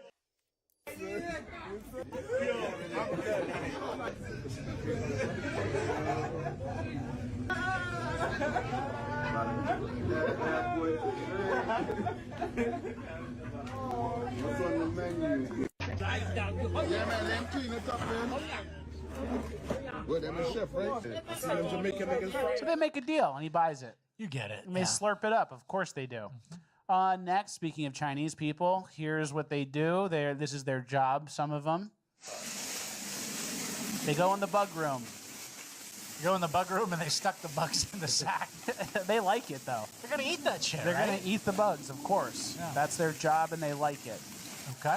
Next, we're going to go fast through these two. Please. Maggots are shitting in our stews. Look. New fear unlocked. Motherfucker dropping maggots in the fresh. Oh, bro. Dropping maggots in the stew. That little hole, that's a maggot drop hole. In the crock pot, yeah. In your crock pot. You can't leave these unattended. 5 hours slow cook. You have homework. You got to watch it. Yeah, not if you have flies. And then these flies are dropping maggots on fried chicken. Not pretty either. Ugh, disgusting. All right, good awareness, though. And then our last clip of our final page of housekeeping is Greg Abbott apparently, allegedly, his legs work. So this is like a news B-roll background. That's him in the helicopter. Look at his legs. Oh. Who's that? Christopher Reeve? Going. Looked like at least his hip flexors were active, right? Yeah, and then I think he goes one more. We can fast forward to it. He's moving that leg around, and it could be a marionette situation. If he's pulling his pants or something. And I'm not making fun of his disability. I hope his legs work. Yeah, me too. That would be nice. But what was that? I don't know. That was weird. Okay. Weird to say the least. All right, that's the end of housekeeping. We're now moving on to Cringe of the Week. All right, our first story from Cringe. Sydney Sweeney has a new American Eagle ad, and the ugly and trans people are very upset about it. The same people who are always upset about everything are upset about this. Yep. Is the way I would put it. They're calling it Nazi propaganda, white supremacist, and listen to this trans person complain. Will be the friend that's too woke because those Sydney Sweeney American Eagle ads are weird. Like fascist weird. Like Nazi propaganda weird. My body's composition is determined by my genes. Hey, eyes up here. Sydney Sweeney has very genes. Genes are passed down from parents to offspring, often determining traits like hair color, personality, and even eye color. My genes are blue. Sydney Sweeney has very genes. Should we be surprised that a company whose name is literally American Eagle is making fascist propaganda like this? Probably not, but it's still really shocking. Like, a blonde-haired, blue-eyed white woman is talking about her good genes. Like, that is Nazi propaganda. How dare she? Yeah, it's Nazi propaganda. You can't be proud of being hot. You need to be proud of being ugly and not needing to change or work out. You're good like you are. Yeah. The rare hair and the rare eye color combos, those are horrible, actually. And she's not super hot, the internet it girl, who's getting millions of dollars to do this. She's a Nazi. She's a Nazi. And then keep in mind, this is also what Nazi propaganda looks like. Yeah. It's just this nice family. Yeah. There's this thing where the left really needs to tie. It's like a family of 5. All they look alike. Beautiful in a farm, breastfeeding. The mom's feeding the baby. The dad's protecting everyone. They're playing in the flowers. There's this weird rule for leftists where if the Nazis like something, you can't promote that thing. Old Mustang, yeah. Nothing tied to it, right? Yeah. So, which is interesting because socialism and stuff like that, wasn't that part of it a little bit? But there's this really weird thing too with leftists, and there's hundreds of videos like that of people, ugly freaks, who are really taking offense to this. But there's this thing with leftists where you can't mention genetics in like a positive way. It only has to be like, well, do you know that black people actually get sickle cell anemia at a higher rate? Like, it's only for negative. Disabled and like bad stuff. Breast cancer actually runs in my family, so I have to get checked pretty regularly. Like, but Sydney Sweeney's mom's got huge cans. Yeah, and they're both blonde, and the parents are blonde, and the dad's dirty blonde. You can't talk about that or something. I don't get it. It's very weird. And then, like you said, Nazi propaganda, when they're promoting like family, maybe you shouldn't lean into that one because you don't want to be on the side that's dispromoting family. Yeah, who's an ugly freak, and then you hate families. It's you like, want to do abortion instead. Yeah, honestly, families, even communist people probably have families, right? To a certain extent. Yeah. So you can't really take away that one or attribute that to Nazis, right? That's a good point. And then she says, the name American Eagle. And it's like, yeah, you're not going to believe this. Old Navy, they're on ships. They're fighting. It's unbelievable. American Eagle, the bird of our whole country is the bald eagle. Yeah. And then we actually have a before and after for some of these ads. It's kind of like a nature is healing type thing. Maybe. I just think some people are doing it right and kind of going away from the 2020 hysteria and mania. I don't think this is a total cultural victory that someone's like, hey, look at Sydney Sweeney's tits. We're trying to sell jeans. But it's like, hey, let's have a real board meeting where we really try to make money for the company instead of just giving it to fat black people. Pretty much. So here we have Nike 2020, fat black woman moving around with fat everywhere. Disgusting. And then 2025, it's Scotty Scheffler, I believe, with his baby. And it says you've already won. Same thing, American Eagle 2020. Now it's Sydney Sweeney, hot, tits out. Yeah. Way better. Yeah, it's great. It's great. It is. And of course the ugly freaks get mad at this. They're returning to not just disabled, ugly people, right? You know who they like? They really like the black woman with like the half white skin. Yeah. What do they call that? Vitiligo? The vitiligo. They love that one. Sydney Sweeney, too perfect. We have a hard time pronouncing that disability. I know. Vitaglio, you say, and I say Vitellagio. Vitaglio, like he's a pizza place. Hey, Bobby Vitaglio. Hey, Vitaglios. I'm calling Vitaglios. You want a large cheese? It's pretty good. All right, let's get to our next piece of cringe. We have a guy with a hair issue, and it's a video of him installing his hairpiece. It says, reinstalling my hair. Takes it off. He's got a male pattern baldness. You know, George Costanza cut. Dawn. Yeah. Uses Dawn to soap up the piece. Cuts the grease. And, you know, isn't the point of a toupee to not tell people you have a toupee? Kind of.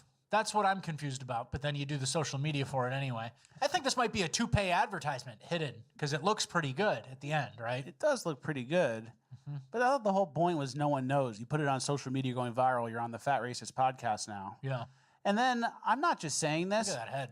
I think that haircut without the toupee could be kind of funny. Yeah. It's like a bit haircut. Old school bald. U-shaped male pattern baldness. Yeah. Yeah. You wear a Hawaiian shirt and you have the bald head, and then you drink at 4 o'clock in the afternoon after you cut out of work early. Yeah, it's 5 o'clock somewhere. It's kind of cool. Yeah, I agree. And this guy, I will say, I know the point that you're going to be generally making.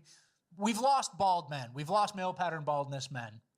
But this guy also has like a boyish face. Like he looks like he should have a Zoomer haircut. I don't think he's ready for how bald he is. You know what I mean by that? It could be a bit if he was in a frat, but he's probably out of college. I'm going to let you cook, though. Continue. All right, I have a tip. Okay. If you have hair like that and you're insecure about it, here's what you do. Okay. Invent BlackBerry. Ooh. Remember that movie BlackBerry? Yeah. There's no time to care about your hair when you're inventing BlackBerry. Yeah. This was Jim Balsillie, the CEO of BlackBerry. He didn't invent it. You know what I'm saying. Yeah, he ran You think it. he had time to make a selfie video about his cosmetic routine? He was inventing BlackBerry. He made like $1 billion. No, he was bald, yeah. He was pure bald, right? Yeah. You invent BlackBerry. Do that. Oh, you remember my hair? Oh, it looks kind of bad. What should I do? Go become a fucking billionaire. You'll eventually get smoked by Apple, but so what? You had a good run. Yeah. You made money. And then Tim Pool over the weekend exposed his bald head on a podcast. He popped the beanie off for some money. And here's the thing. He needs the beanie. He looks too different. Yeah, he does look crazy different. But also, he was looking for an excuse to just show his head and pretend he doesn't care. Because for so long, people were like, take off the beanie. I'm going to yank it off if I see you. Take off the beanie. Take off the beanie.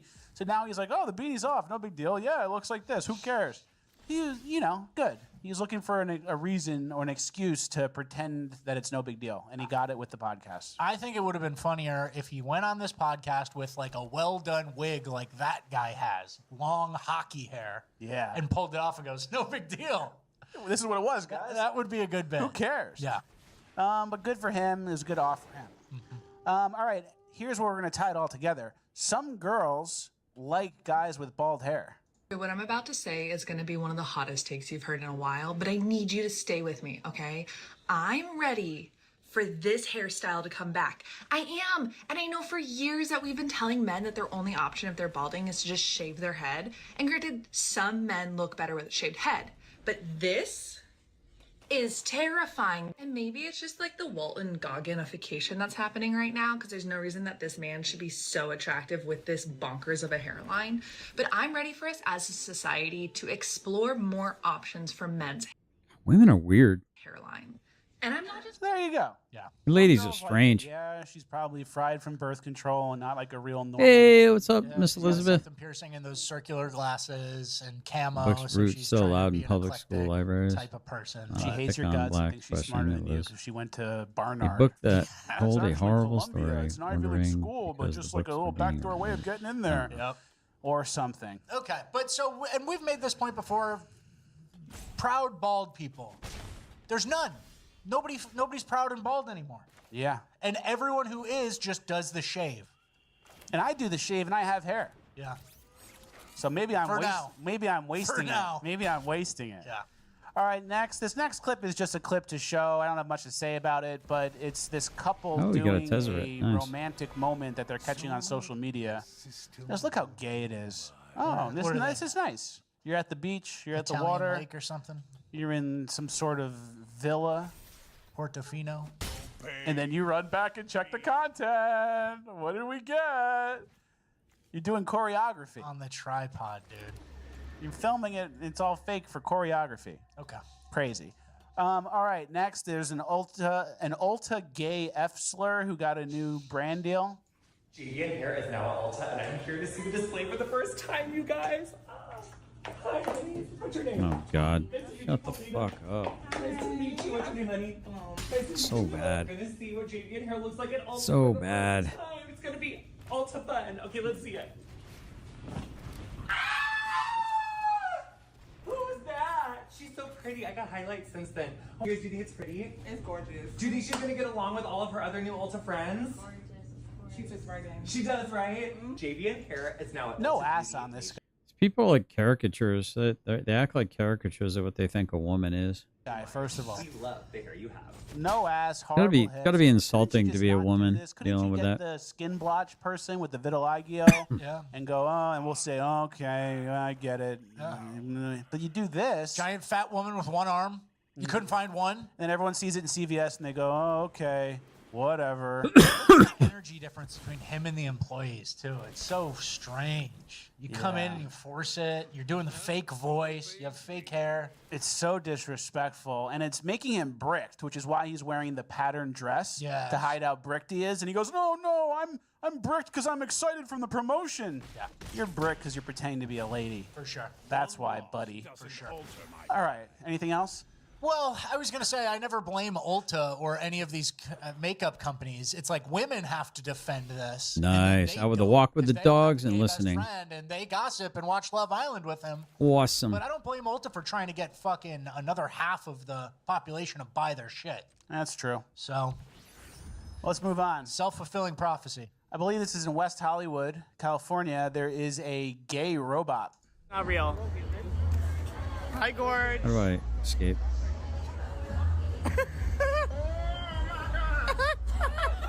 Wait a minute.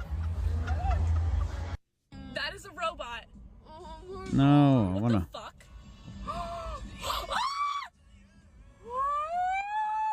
What the fuck? You get it. And it's in, it's Damn a it. gay robot. I don't want to get into the details. Dang it. We go crazy on this thing. Yeah, they do. It's not just for show. And he's Silly got goose. pride flags all over, a sticker that says "Not Elon's bitch." So his entire existence is political. This humanoid robot that they're walking around LA. Well, where's his holes? Where's the shit come out? I'm just wondering. Take it back to my duplex. Where's the holes in this thing? Can I cover the camera? Do what I want? It's disgusting. So, I don't know. This just represents something that the gay community kind of does that I see all the time, which is take an existing thing that someone worked really hard for and engineered and made work, and then slap gay decals and stickers all over it, and then all of a sudden make them gay. So true. And then I have no also, specs with me. Can hardly see the screen, so what I else do they can't have say hi individually. I don't Everyone know. says hi fake to you. voice. Fake voice. They're both using a fake voice. It's a gay Gays robot. do a loud inflection. Wow, that's Robots great. is robotic. But So- fake voice nonetheless. So yeah, Oh, it's a I don't gay know what they're robot. doing with this robot, but I wouldn't stay out too late. Yeah. Or I wouldn't let that thing go into your apartment with the gay guys, break it from all the gay stuff. Yeah. We need some more grease on this thing. Oh. All right, our last clip, we're letting it play in the background. Former NBA player caught digging in his butt and smelling it, and then he wipes the butt finger on the wall. Pretty self-explanatory. Oh, God, what's going on? Disgusting. I don't know what the purpose of this is other than don't be just touching stuff. Don't be touching the walls because there's people digging around in their asses out there. And migrants. So nasty. I mean, That's third world shit. this is an NBA player. He probably made a lot of money. And he's digging around, wiping it on the elevator door. And I was going to make a joke like, we've all been there. Yeah. But that's bad. I know. No, we haven't. Yeah. You have, maybe. Maybe in the hotel room, different, but not on the wall of the elevator. Okay. Okay. You said too much already. All right, let's move on to Urban Decay. All right, our first piece of Urban Decay is actually some breaking news, at least for me. Yeah, this was new to me as well, and I thought we had to share it. It's regarding BBLs. It turns out BBLs smell bad. Can you give that a read? Yeah, Brazilian butt lifts when black women mostly have gigantic asses and it's filled with fat, for those of you who don't know or aren't paying attention. Fat from other parts of their body. So this guy tweeted and he sparked this conversation. He said, the BBL smell thing is so horrendous, it's unreal. It's bordering on a public health emergency in Miami. World capital of booty fat necrosis. Fat necrosis is what's going on. And basically, when you inject fat from other parts of your body into your butt, there's too much fat for your blood vessels to support. And then it starts to rot and decay inside of you. And I don't know anyone with the BBL. Yeah, I'm not exactly a BBL kind of guy. I don't have many BBL American friends. I have no BBL American friends. But here's some context. That was nasty, dude. During a BBL, fat is There's some sick people in liposuctioned this from world. one area of the body and injected into the butt. If too much fat is packed into a single spot, more than blood vessels can support, it can die. Oh, That's he's called desperate to fat get my necrosis, land out of my hand. and it smells about as good as it sounds. When there is more fat in an area than the blood supply allows, the fat will die through a smelly process, Dr. Anderson told the Daily Mail. It's a complication that can lead to infections, hospital stays, and in rare cases, sepsis. Disgusting. And there's something called sit-down wind, where BBL Americans sit down, and then there's like a odor that gets wafted onto everybody. It comes out like it's a whoopee cushion, but it's your fucking disgusting fat ass. And if you think about it, it's not that different from the rotten front holes that trans people get after their trans surgery. Yeah, this is a different version of the same thing. Rotting, stinky, disgusting.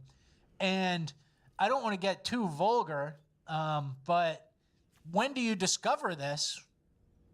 This young man who tweeted about it originally, during sex. Yeah, during nighttime activities. So during sex, he just goes stinky, and you like the big giant butt because you're a simple animal guy, not me. The BBL type likers. Not me. And then it gets all stinky. And then what did you call it when they sit down? And sit down wind is what they call it. Sit down wind. So I don't know. We just had to share it. It doesn't really fit in cringe, doesn't really fit in urban, but it kind of does fit in both. But it's breaking news nonetheless. I almost started the whole show with that. Yeah. But I had the shark pics from all the sharks I caught on vacation. Yeah. So obviously some things got railroaded. And then he couldn't put it in final page of housekeeping. Wish you'd found out before you got the injections. What's in there? So Uh-oh, we'll tell chat. you about the BBLs now. But yeah, disgusting, and I didn't even know about this. Discard Very a disgusting. card And at then next random. we have some super repeat offenders. Remember this guy, this like freak ghost man? Yeah, I never figured out what was on his face. Was it just ash? Was he just an ashy boy? Yeah. But the headline here says, WTF, Colorado's district attorney's office will drop charges against Solomon Galligan. Galligan. He's an Irishman. Yeah. Irishman lad. The registered sex offender arrested for attempting to kidnap an 11-year-old boy during recess from an elementary school. Following the arrest, Galligan was found to be incompetent after he underwent a competency evaluation, resulting in the district attorney's plan to drop charges. I bet it was easy for him to fail the competency exam. Yeah, he's aced that competency Oh, I should have exam in the casted it. wrong Why way a didn't couple I? times. And so this isn't the first time charges against Galligan could be dismissed. If this case is dropped, it would be the fourth time Oh, I since should have 2018 casted that. that a Colorado court has dismissed charges against him due to a finding of incompetence to stand trial. Son of a biscuit. According to the DA's office, Galligan will be civilly Fuck. committed to a mental health facility after this case is dismissed. Damn it. But state officials Why say didn't they I have cast limited that? control over how long someone can remain committed. So he's incompetent, but he's going to go somewhere for a little bit. But this has happened 4 times since 2018. So you don't go for that long. So let's call it 2.5 years per time. And then he'll be out again to kidnap one of your child at an elementary school. And the way they let you out is they have to decide that you're no longer a threat to yourself or others. Yeah. So you can fail the competency exam by being a crazy retard and then act normal for a week, and they let you go back and then you do it again. Yeah, and it's a vicious cycle, and that's why, I don't know, we're not a serious country if these people are incompetent, but then you can let them go so they can never be held accountable. And as long as they're pretty good for a week or two, the cycle will repeat. The cycle will repeat, and then that's the same with our next guy, who is a beer-loving New York City shoplifter. Beer-loving NYC shoplifter with over 200 busts at it again, but quickly set free. Yeah, and this is just a serial shoplifter. He's and kicking the camera in the picture. Yeah, he's got his flip-flops on. He's dirty. He's not a model citizen. More than 200 busts. He likes stealing from Dwayne Reed. He likes Dwayne Reed. He's a 53-year-old man. He likes Modelo. They said in that thing he haunts a Dwayne Reed. Yeah, he's like a on Broadway. ghost. He haunts the Dwayne Reed. Yeah, petty larceny and possession of stolen property charges, trying to steal an 18-pack of Modelo. And, of course, he was released without bail, as he always has been, because the charges don't qualify for bail under the state's controversial 2019 criminal justice reform. We need this guy back out there. Yeah, so this is kind of the same thing, whether it's incompetence or weird bail laws that have automatic, like your kids are in danger on the park, the Dwayne Reed is in danger. It's just a constant cycle. But maybe when they are not stealing, they're building houses for orphans or something. Yeah. And they're like, oh, we got to let this guy back out. The good he does for the community outweighs the 18-pack of stolen Modelo. That's kind of like what it is for certain like blackout alcoholic types. Like, yeah, he gets blacked out, but then he works hard. He lays the pavement. He's a judge. Yeah. And so here's why we're bringing this up, because, this is typical urban decay where the cycle keeps happening and then nobody steps in and makes a common sense thing. And we just wanted to read this headline. It says, a third of all shoplifting arrests in New York City in 2022 were due just to 327 people. That's Wow. 0.00385% of the population doing 33% of the crime. This guy is one of them, this 200 arrest guy who we just mentioned. You could overnight get a third of the crime gone by just arresting people who are committing crimes over and over. And that's what I'm saying. And we need to understand that this is not like compassion or whatever. It's just like a choice to let some of your city streets and criminals terrorize your cities. It's just a choice. Mhm. Yep. And it's ugly, and we need to get serious. It's deliberate. Yeah. All right, our next story. This guy was caught stealing lawn equipment, which is something that happens a lot and is happening even around here. The cops told me the other day. Yep. The servers are doing fine now. Yeah, they limited as backup and available. Haven't had any hiccups or issues, so seems to be doing well. I'm doing sealed because I'm trying to get used to the cards. Hey, Frexia, how's it going? Just trying to figure out the cards and stuff, so not really too familiar with them. We'll see how this goes, chat. But yeah, it seems to be pretty stable now. It's kind of fun. I don't know how I like Station. Seems like it's a little clunky, and it takes... Maybe it'll slow the game down a little bit. Aggro seems to do pretty well, though. Stationing stuff seems to be a little cumbersome. Day that they're stealing lawn Not a equipment problem. if it's not locked up. Tools. Tool Tool theft Yeah. is a huge thing. Work vans, everybody, because you can flip those quick to an unscrupulous... What's up, Frexia? Long time no see. Hope you're doing it's well. basically a commodity. This man steals a pole saw used for trimming tree branches right out of this truck. Security footage then shows him getting out of the passenger side door of a car and grabbing 2 leaf blowers before leaving the area. Those items belonging to Timothy Gilbert, president and owner. Kind of, I mean, it's kind of like, what the fuck, dude? It's just like, what are those, like, and I don't even want to say it. What are those thieving things that just run around and snatch shit? Like, just help themselves to it. Yeah. Owner of treesandstumps.com. We were there for about 15, 20 crazy, minutes. dude. and This is crazy. The chainsaws were going, the chipper was running, so it was loud. Next thing we knew is... Reparations, there was baby. Yelling and screaming that somebody had taken your stuff. Well, how else is he supposed to start his lawn care business? Yeah, I got a feeling there's no business at the end of this. There's just $200 cash. Yeah, and if someone had stopped him or physically stopped him or got aggressive, they would have portrayed him as a Oh, yeah, jogger in the definitely. neighborhood. Yeah, but this is something that blue-collar workers, and, it's so disgusting to me because you're working hard, you're literally on a job, and then you're victimized by some street rat. And you're a landscaper. It's not like you're robbing the fat cats at the Nap. bank. Hey, what's up, I'm Nero? stealing from Wells Fargo. They committed fraud over 80,000 customers over the last decade.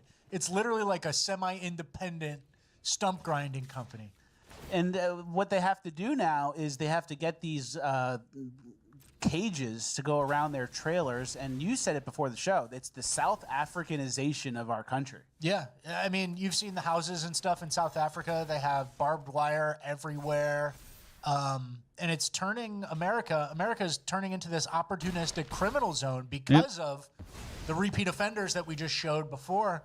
And yeah, we're trending towards South Africa instead of like a first world nation, right? And obviously not every business can afford probably that upgrade for the trailer. Yeah, it's more expensive. And then if your business gets stolen from, I'm sure a lot of these businesses don't have a ton of profit, so that could actually ruin your life. Yeah, and then it's the difference between, hiring an employee or something. Like, if I have to spend $1,300. Because not only are they stealing, it's like that economic zone thing where they steal something, the criminal will sell it for less than it's worth, right? So say he stole $800 worth of equipment. He'll sell it for $200 because it's hot and he just hit a lick.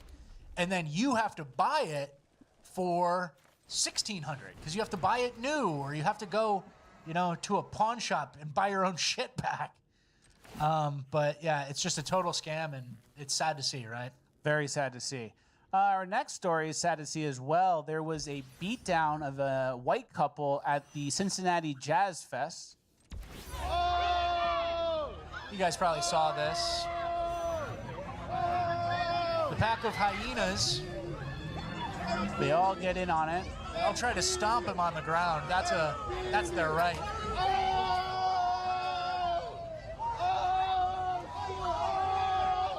Head stomps, attempted murder. Then we'll fast forward to the woman who's also attacked. So we'll play this fast, but they keep attacking this guy on the ground. This woman tries to get involved and help, and then she gets knocked out.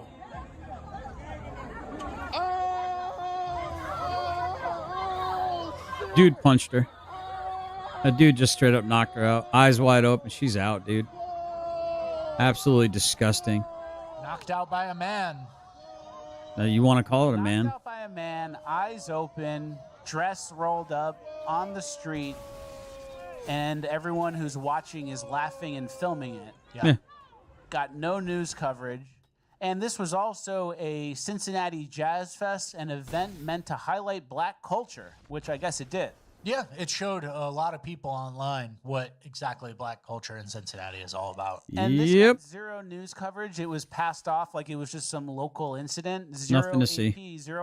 Nothing to see there, guys. Nothing to see at all. Just the regular argy-bargy. Guys, nothing to see. Nothing to see. It don't matter. You don't matter. You're 65% of the population, and your government and your country doesn't care about you. They'll just film you as you get stomped out. Fox News, zero PBS, New York Times, goes on and on. And I saw someone quote, this was a fight between adults, as if it wasn't like a rabid mob of like black people with some weird racial anger looking to stomp someone's head on the ground who's already helpless. Right? Yeah. And punch a white woman. That feels good for someone who has some weird beliefs, right? Yeah, exactly. And, the fatigue, this kind of makes me want to get a plot of land with my buddies in Arkansas. And have strict rules about who's allowed to be there based on some things that you can't control. No jazz enthusiasts. That's for sure. No Cincinnati anything. Yeah. No aspiring lawn care amateurs. Yeah. Lawn care piece acquirers. Yeah. Next, we have a fight at Popeyes, or it's kind of just a chaotic scene. This is the Popeyes in Detroit. We can kind of go through it fast, but you have a pregnant woman yelling, you have people fighting, and then there's a guy smoking crack in the back. All while the glass cage is doing its job. He didn't get no fucking order. So they're arguing over the order. You okay? You okay? You okay? Say something else by the time I come out of here. I'm not about to play with you. I'm not about to play with you. Oh my God. There's a guy over there smoking crack in the store. Hey, yo, this guy's smoking crack in here. There's a pregnant. He in here smoking crack. And he's blowing it everywhere. He's pregnant. What the fuck? Get the fuck out of here. Something. And this one's pregnant. And starts a fight. She's pregnant, hits the crackhead, and also inhales the secondhand crack smoke at Popeyes. Crazy. And we have a meme that kind of sums up what's going on here. Popeye's drive-through line's very crowded. Parent-teacher conference. No one shows up. It's kind of a boomer meme. I like a That boomer makes meme up. every That's once in a while. Funny. Yeah. Next, we have some sad news, especially if you grew up in the 90s and early 2000s. Mhm. Charles Entertainment Cheese, Chuck E. Cheese, was arrested for credit card fraud. Here's the picture of him, and then here's his head being removed in a Scooby-Doo ass style. Yep. This is some Scooby-Doo ass shit. Let's see who could be kiting checks and committing fraud. And then there were some funny memes that went along with this. First, there was like an album cover meme, which is kind of sick. Yeah. And then someone made a great point. The craziest thing here is that once you pop the giant rat costume head off him, he just looks like he's wearing an outfit that any regular black male will be wearing day to day. Yeah. And we have a picture of Chuck E. Cheese on this next slide. Uh-huh. Take the hat off. That's like what black people wear. Yeah. Baggy pants even a little bit. Baggy pants, big shoes, a giant jersey, oversized. Yeah. That's kind Maybe of a little 90s. Maybe a little 90s, a but I little agree. retro. And I saw somebody else talk about this, and they said, oh, Chuck E. Cheese got arrested for check fraud. Only in Florida. Yeah. And I was thinking, only a black guy. A little different. Doesn't really. People kind of meme the state of Florida, and it's like you could say only a black guy, or only a crackhead, or only a drug addict. You know, there's other things. And then I actually found a video of some other potential criminals. Here they are. Let's see the police get involved. Yeah, they're doing the stanky leg, Cookie Monster, potential criminal underneath there. Yeah. Ernie and Elmo and Bert. And this is why we hate Disney adults so much, because they're crying to an overweight Mexican woman in a costume. You know, I will be fair. There are certain ones. Jasmine, that has to be an attractive girl, right? That's true. There's that guy, that buff guy. He has to be a regular guy. Hercules. But once they cover that, no, it was something else. Whatever. Gaston, right? Gaston, yeah. Well, no one fights like Gaston. No one bites like Gaston. All right, get it out of your system, musical boy. Wrestling match. No one bites like Gaston. Let's see. Aqua Guy 88 says, I went to school in Flint, Michigan for 2 years, 45 minutes north of Detroit. I can tell you that type of scene was all too common. The only time I was ever attacked at a magic store parking lot. Yep. The usual suspects, chat. The usual suspects. All right. Gaston. You're a Disney adult. You're a plus-size park hopper, and you're not a regular-size park I hopper. don't fit in the ride. Yeah. All right, let's go to our next Didn't story. you tell me you wouldn't go to an amusement park because you wouldn't fit in the ride? Didn't you tell me that? I just don't trust them to Busch Gardens, you were afraid you'd fall out or something? I don't trust them to keep me in. Okay. But then what size is this? This is actually an XL. I cut the sleeves off. And you're scared of what? I got this on vacation. My mom bought it for me. And I told her, I'm like, Mom, you're buying this for me, and that's very nice of you. I'm telling you now, I'm cutting the sleeves off. I have a vision for this. Yeah. And she's like, oh, okay. Cut the sleeves off. It's an XL. I'm usually a 2XL. Are you sure? You shouldn't do that. I don't think you're going to fit. Fits perfectly. Caught the shark. Vision. Full circle. Yeah, you're picking up where Bill Belichick left off. Yeah, I do great things with cut-off sweatshirts. Let's go to our next story, which is we're going to skip the Wingstop fight. Yeah, imagine a fight at Wingstop. Believe it or not, there was a brawl at Wingstop. You know, we don't have to even show it. I'll show it a little. We'll show it a little. No comment. No comment. They brawled at Wingstop, believe it or not. No tips, lots of brawls. Okay. We have here some... You know, I don't tip. I get Wingstop every once in a while, and I don't tip at Wingstop. They're probably used to it. And they give such shitty service that I just, I'm like, okay, never again. And I don't tip. It's pickup. It's pickup and on the way out. So, whatever. Am I bad? There's shitty employees there. Yeah. So I don't do it. Next, we have some twerking on a car. This is some sort of party in Atlanta, maybe. Anytown, USA. Oh, yeah? It's like, if you look at this scene, like, there's going to be hear a you. shooting soon. It's just there has to be. And then I want to compare it to 1950s LA, downtown. It's a little bit of a, this is what they took from us. Yeah. Look at this. Everyone's suited up, looking nice. Women wearing white gloves. And they're walking nicely. This is what we had, and we gave it away to all these Somalis. Crazy. Bad. And then next, we have this woman. She moved to Kenya. She moved to Kenya. Listen to what she says about her trip. They loved having white Americans in their village. Now, I done replaced them. And they are looking at me like, who, you? You that look like us? You're here to help us, to save us? What happened to the white people? And you bald, you ain't got no hair, and you homeless, so you really not a woman. In their culture and at that time, you're not a full woman if you don't have children. There you go. So that's how other countries think of us or people, you know? You think like, oh, they're just happy and I'm black, they're black, and this Come similar on. experience. Are you They like serious? white people because white people get it done. So the fat people. Oh my God, I'm getting nothing but mana, dude. It's all mana. I just milled for mana. And then the Kenyans are I've like, got all mana for the last freaking 3 turns, man. stay. We need your help. We can't do anything. So it's called backwards and upside down. Even using the lander tokens, dude. What the French, man? Enough with the mana. About IQ. Why is it perfectly fine to say that Asians have a higher IQ than Caucasians, but saying Caucasians have a higher IQ than Africans is considered a hate crime? It's very true. I don't know. I don't think we reinvented the wheel there. But it's just true. Yeah. Oh, it's Well, getting don't get too down frustrating. or too depressed. We're moving on. To Frustrating, chat. Uplifting Gold. Frustrating. Oh, this land screw is like for real, We're bro. gonna go through uplifting gold pretty quick. Okay. First, we have a couple of golf bits. All right, your Really total need is to start. 67-12, but we have a promotion today. If you make that football in this basket, you get a free round. 67-12 when you're ready. It's pretty funny. All right. There you And then go. next, we have like the worst golf shot I've ever seen. This is it. Opponent's got me big time. It hits like the guy over there. 200. Pretty good. Yeah. I used to have a friend, Bennick. He's still my friend. But in high school, we go to like Top Golf or the driving range for fun. And he like broke 3 of my drivers. Topgolf didn't exist then. Right? Yeah, it was just a driving range. But he broke 3 of my drivers. And the first one, I'm like, oh, it's old. It's like from 10 years ago. Don't worry about it. Second one, I'm like, oh, that's okay. Maybe these are all old clubs. And then the third one, I realized he was leaning on the head to put the ball on the tee. And he was leaning really hard on it. And it would just snap at the head of the club every time. It took you the brain trust between the two of you. It took you 3 times to figure out he was snap bending it. Yeah, tough.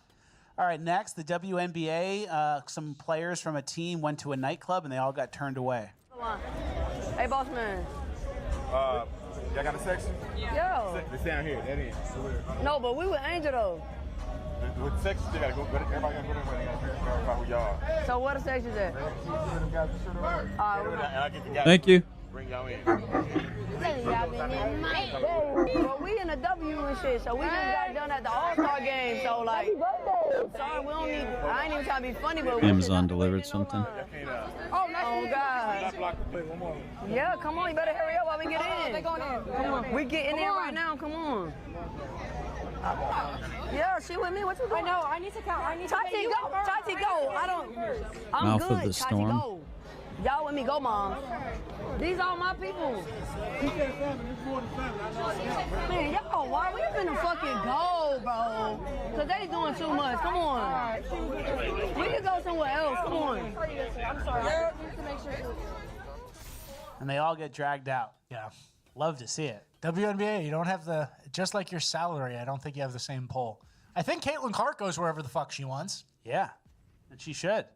And then speaking of their I think salary, the random Dennis Rodman lesbian type doesn't really have the same cachet. we with Angel Reese. Yeah. Don't really care about that either. I think so, yeah. And then fun fact, the average In-N-Out store manager has a higher salary than a WNBA player. In-N-Out also sells a product. Hey guys, do me a favor, yap some more. Hit that like button. If it's not too much to ask, I hope it isn't. If you have forgotten to do so, I really would appreciate it. It really does help out the show, and it's good to, yeah, just leave a little comment maybe or something. You know, good times. That people are interested in purchasing. Yeah. So that's how that works. That's consistent. All right, next. This was like a convention where there was like a giveaway at the ATM every 30 minutes. It would just shoot money in the air at one of these conventions. We're going to play it I'm gonna skip to the end. It's an ATM that it spits out money as a joke. And then look who collects it all. Jewish community. Here we go. 2-1. Here we go. Real money flying. They all collected it. Cash. They all grabbed it. That's a real. Those were singles. Couldn't have been more than $20. I think there's I feel bad for these guys because I'm going to say this. I'd catch money out of the ATM too. If the ATM came, there needs to be an optics thing going on in the Jewish community. Oh, the mouth of the storm. Yeah. I like it a lot. Yeah. We're above this. This is going to look bad online for us. Guys, there's 8 of us and it's $20. When you get a couple dollars each, it's not worth it. And they're like, yeah, it's free couple dollars though. Oh, that's I like using the possibility technician for the warp, and then you can use it for its regular, so you can get double. I can see this being a good card too. Propane tank. He squirts lighter fluid on the outside of it. Lights it.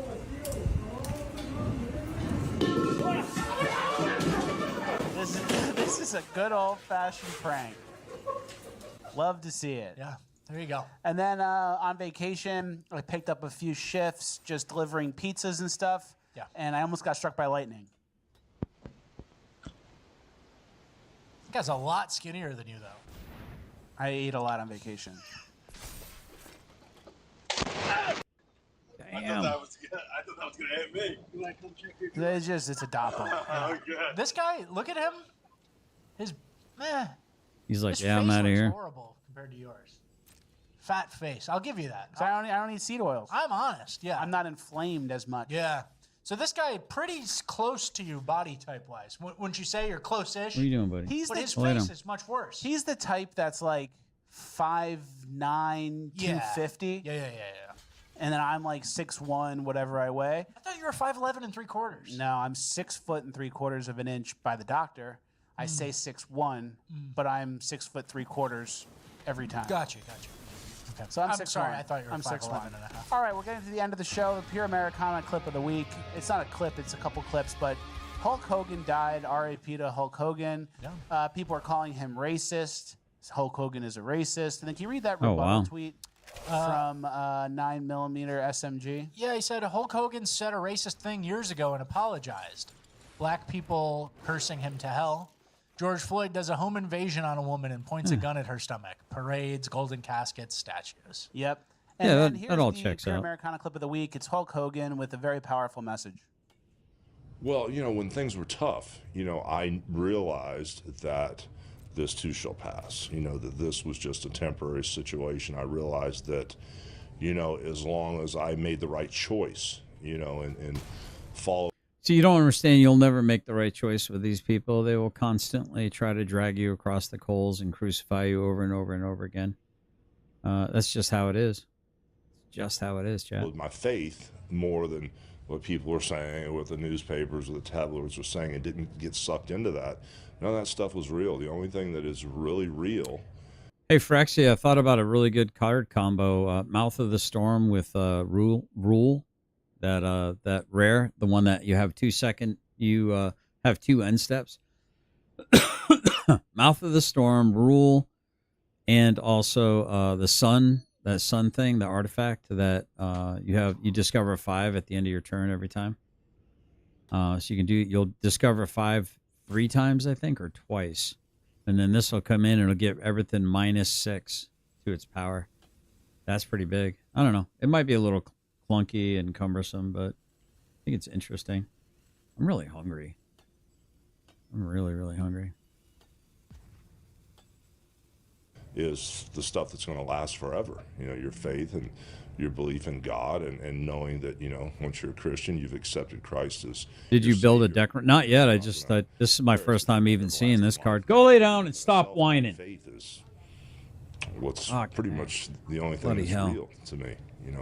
Everything else is kind of like a life situation, but that's my life after life Yeah, after life. smacking an ATM. Schedule Love to see one. it. Yeah. Good for Terry.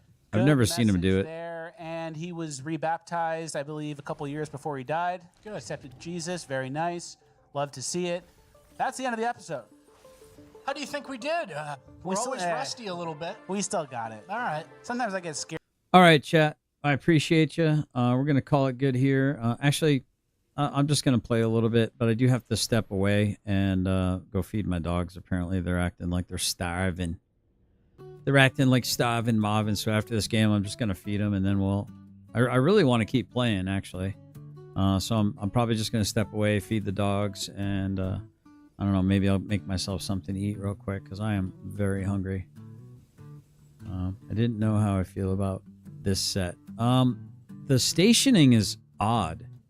I think station with I think Virtue, the white Virtue card, I think is going to be really big. I think I'm going to do something with that.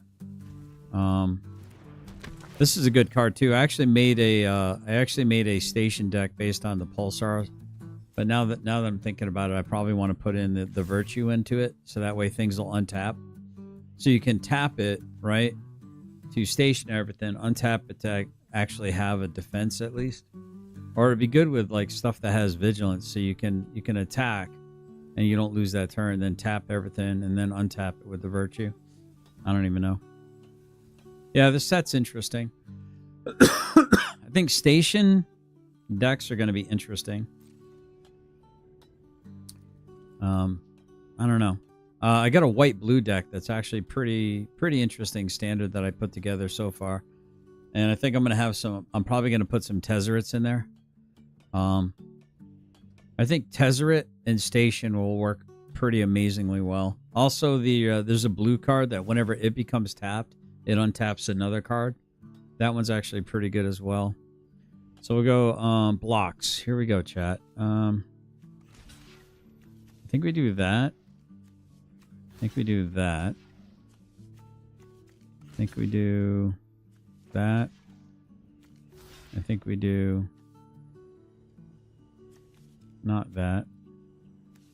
I think we do that. That's everything, right? All right, chat. I am hurting. I'm hurting for certain. I don't think I'm going to win this one, chat. Yeah, that's game. Yep, that's game. It just came out today, right? This set, yes. Yep, it just released today. Here, I'll actually show you the deck here in a second.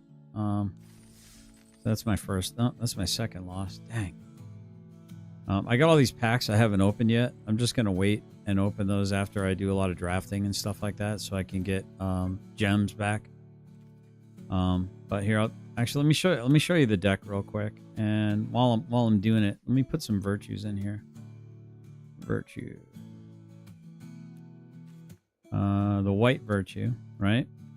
So we get the white Virtue. I think I'll remove one of those. Why is it saying apply? Oh, that's right. Apply styles. The lands. Awesome.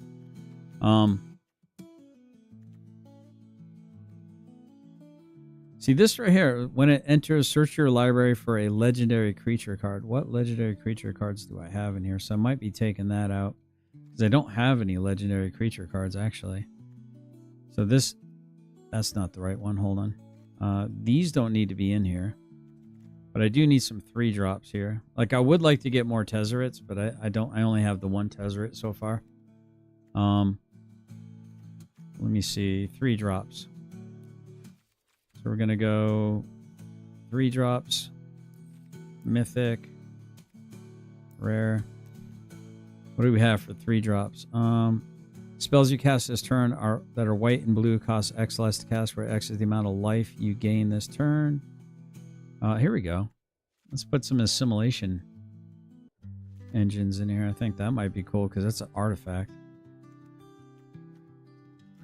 But will that fit though? And I do need to, so we're at 26 lands. Let's do -1, -1.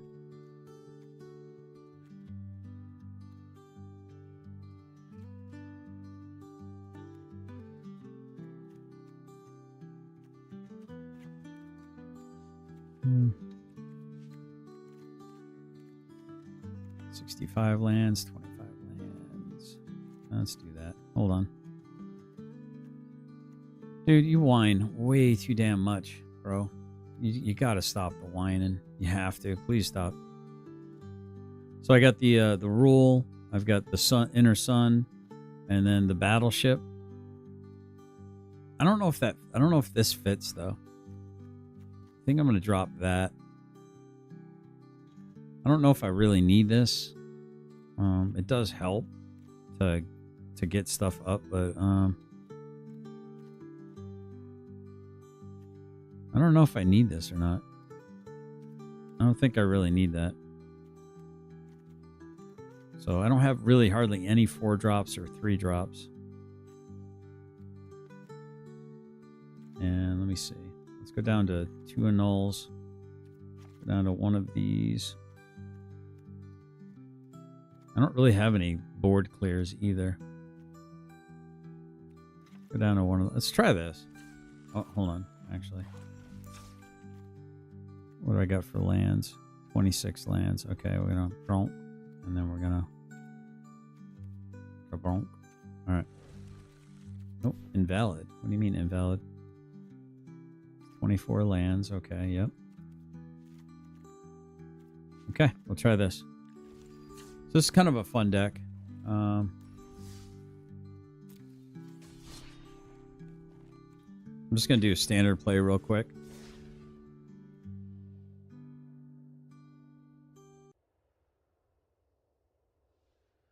Click the phase in either player's phase bar to stop there, letting you take an action the next time game reaches that phase.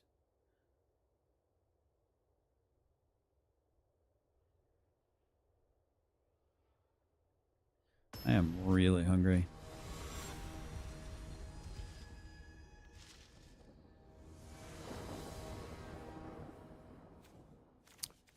All right, not exactly start I would have liked, but we'll try it, I guess. Go ahead and keep this. We'll bring this one into play tapped.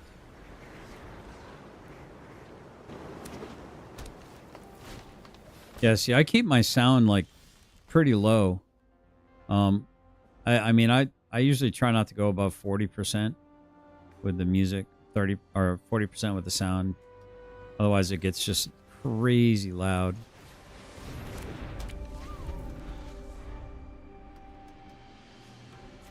I like the how are you liking these lands? Aren't these lands looking badass for Exia?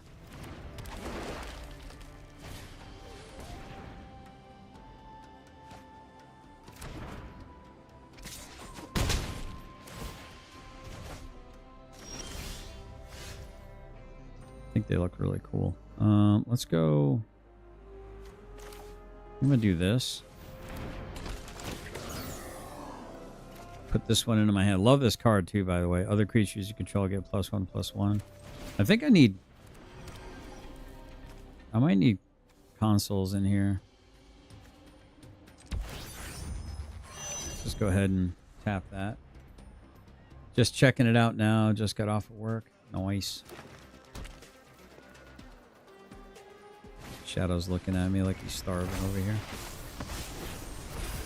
Buddy, please stop whining. I can't stand a whiny dog. I can't stand whining anything, dude. I'm not built for it. What's up, MTG Hillbilly? How you liking the new set? It comes into play tapped. Alright, I think we're gonna do this here. Right? Then we're gonna go here. No attack. Let's go. I should have done that. That's fine. All right. Yeah, I kind of messed up that phase. Getting used to stations is kind of annoying. Loving it? Awesome. Yeah. I'm still trying to figure it out a little bit. Made a couple standard deck. I made this standard deck, but the other cards are, I don't know. The stationing seems to be a little janky. Trying something out with it. I haven't quite figured it out yet. Think I'm gonna be going with vigilance stuff. Like this here. I need white mana.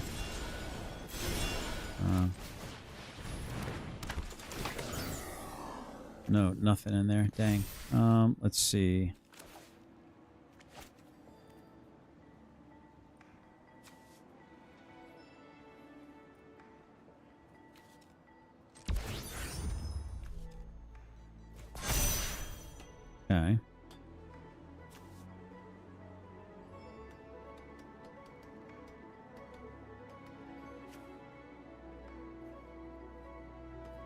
Would be nice to get some flying vigilance out of this, but I really need to get my loyalty down so that way everything untaps, so I'll be able to defend with it. I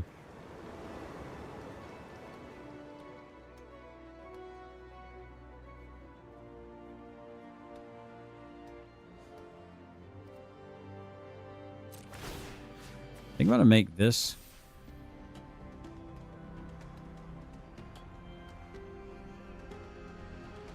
That's got reach. I'm gonna say no attack. Then we're gonna go 3, 2. What is it saying? There we go. Okay. And turn. Tomorrow I'm making a instant mill 100 card deck. Oh goodness. You guys and your little gimmicks. That's what ruins Magic, in my opinion. Instant mill. How dare you, sir? That's hilarious. Uh-oh. Uh-oh. Uh-oh. Spaghettios. Alright, yes. I guess. I don't know if I have... Oh, there we go. Okay. Let's go...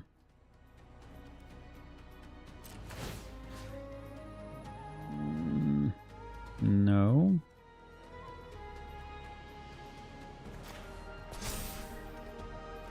Let's go next.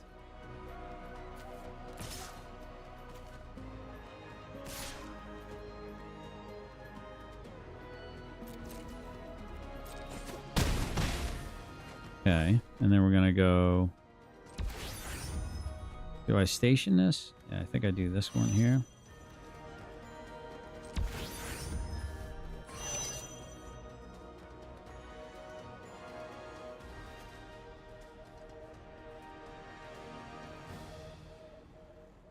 Right? I can tap one. That's going away, so I don't have to worry about that. So then I do this. Okay, not quite there yet. And turn. Now, my luck, he's going to have like a... What do you call it? Just my luck, he's going to have a... Oh, okay, he didn't have it. Have you done this week's midweek? No, we're not there yet. I didn't even know midweek was up yet.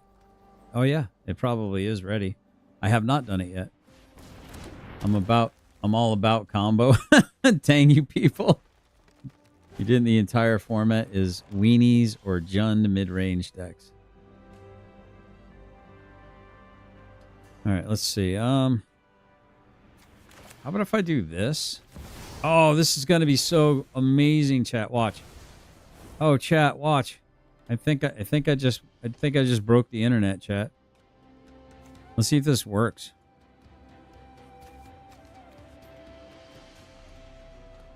I think I just broke the internet, didn't I? But I definitely need lifelink here. I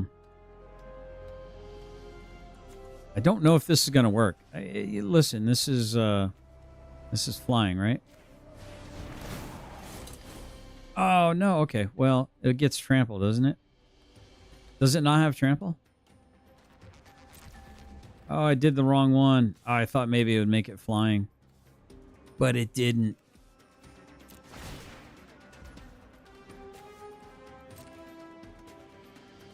It would be funny, though, if I... Oh, it tapped my damn thing. Oh, well. Let's do this.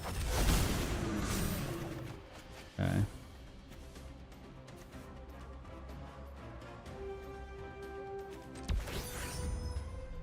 All right.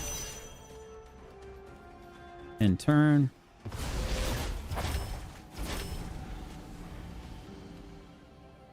So do I lose the other thing? Oh, I hope I don't. I think I messed up there, chat.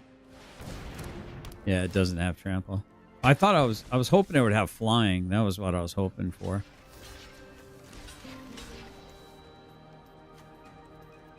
That was my hope.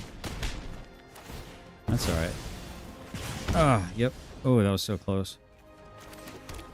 I should meme him. Oh, he didn't let me meme him with his own card. How dare he? No problem for the Caps. That was funny. I was like, oh, I'm testing it, so I didn't know. All right, guys, I'll be right back.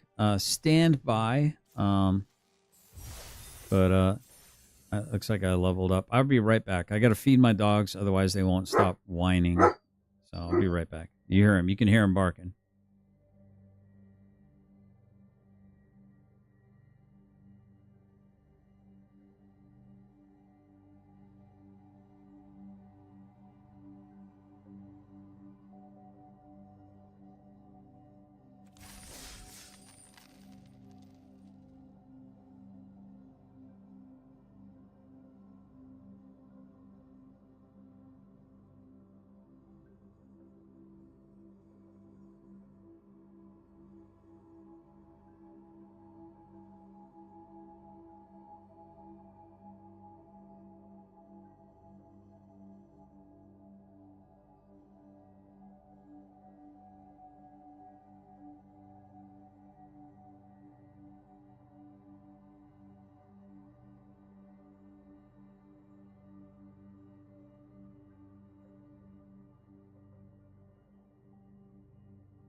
All right, all right, all right. We got some beef stew or Yankee pot roast. Depends on how you want to look at it.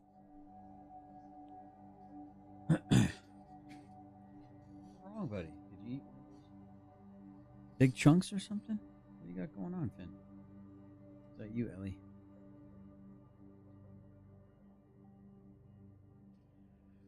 Alrighty, chat. Let's see. What is this today? What is this? Midweek jump in. Oh, okay. There we go. We can do void. We can do terraforming. That could be interesting. Whenever another creature or artifact you control enters, this creature deals 1 damage to each opponent. Oh, that sounds pretty good. Sacrifice another creature or artifact. Surveil. Well, let's try green blue. Let's be adventurous. What do you think? Let's see, greenhouse. Okay. Cosmic. When this creature enters Surveil 2, warp. Well, I think we'll do greenhouse. Let's try that. Terraforming greenhouse. All right, chat. There we go. Gonna have some Yankee pot roast here.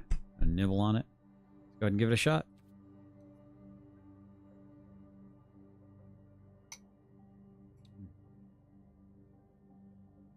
Really hitting the spot. Nice potatoes, onions, carrots. Carrot.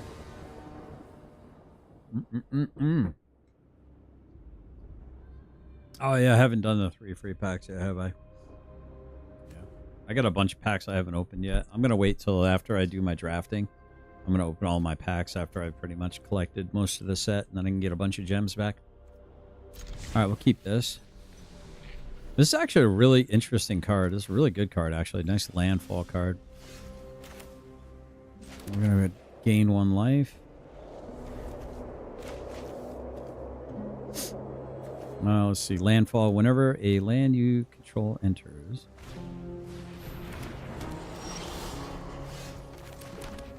Okay.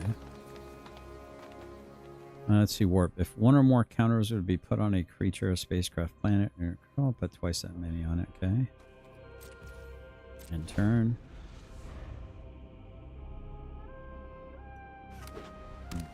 Just really hitting the spot.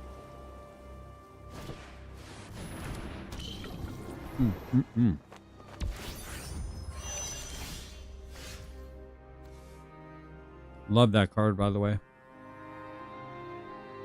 My nose. My nose. My nose. So I warp this, right? That way I get a free, right? That's smart, right? Okay, and then that goes away, which is fine.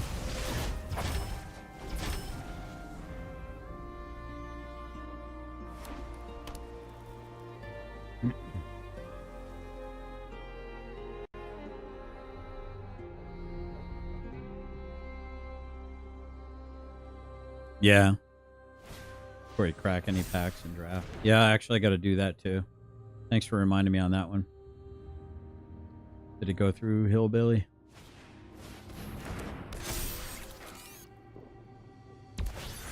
All right, Dove.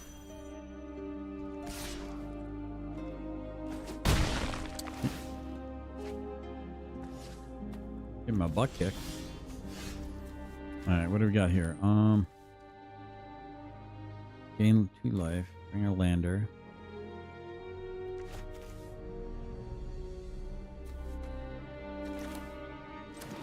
Okay. Target artifact or creature owner puts it on the bottom or the top or the bottom of the wire. Surveil 1. That's an instant. Go ahead and do this. Start getting set up.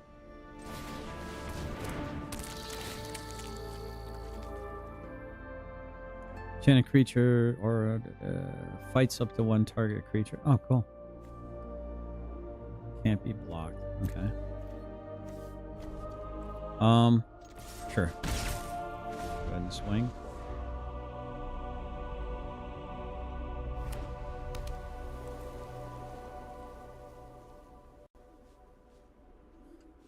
Mm-hmm. Mm-hmm. Yeah, I agree. All right. Well, that's not very nice. So this will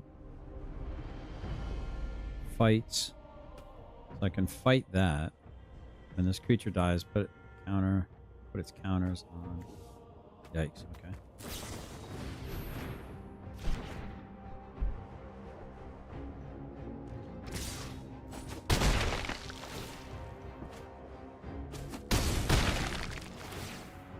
Yeah, I'm getting spanked over here.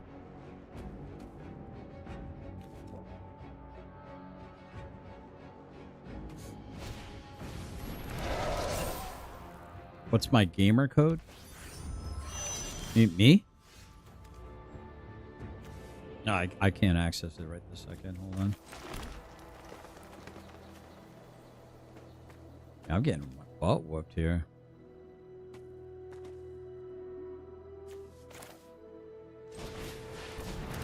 Yeah, I think I'm kind of cooked here, chat. Kind of cooked. Oh, we're talking about...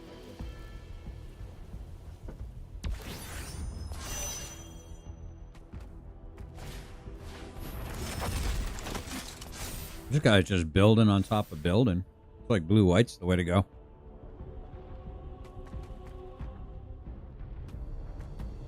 Oh, there you go. He gave you the corrected version. Well, there should be a number in there, shouldn't he? You gotta, don't forget the number score. Is it Yami underscore or Yami dash? Let me go. Can I block? I can't block. The 2. That's flipping lame. Yeah, this game. I'm not winning this one, chat. This guy's got too much of a board position. Well, this deck's lame. Just doing the jump in midweek magic. Overlord Rex. Eating a little dinner. Not under the score, it's the dash. Not underscore, it's the dash. Oh, okay. But don't forget the number, the hashtag, right? It's got to have the number in there, right? Doesn't it?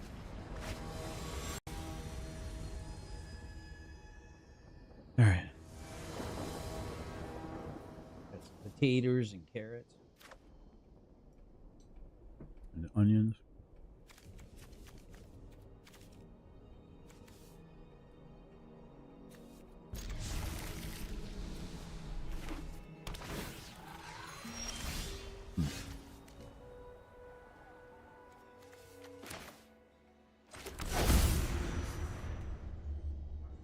Gotcha. Just started playing Arena Heavy. What formats do I play? I actually, I'm more into standard. And I usually do like draft and stuff like limited.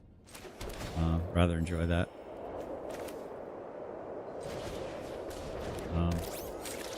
What about you? What do you prefer? I mean, being that you just started, you're probably more into standard then, right? I imagine.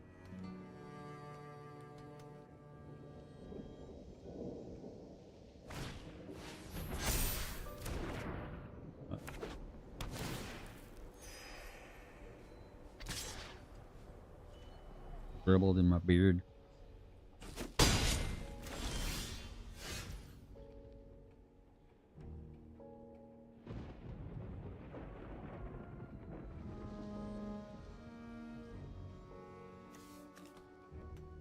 Alright, yeah, this deck seems real slow.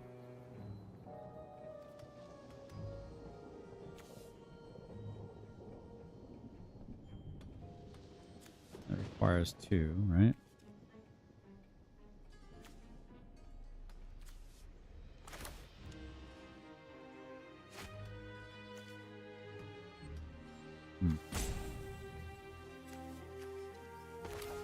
Let's go here. Let's go warp.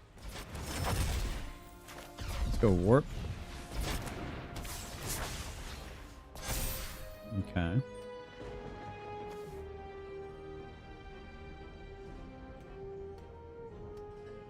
Alright, and I guess we might as well just attack because I can't block anyway.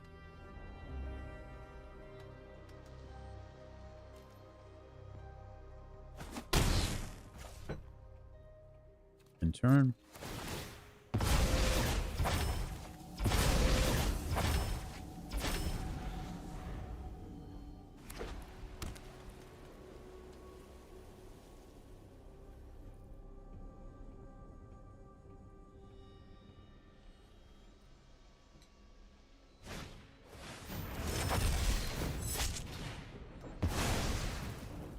That's not very nice. Worked really hard. Seems like white blue is really powerful in this set.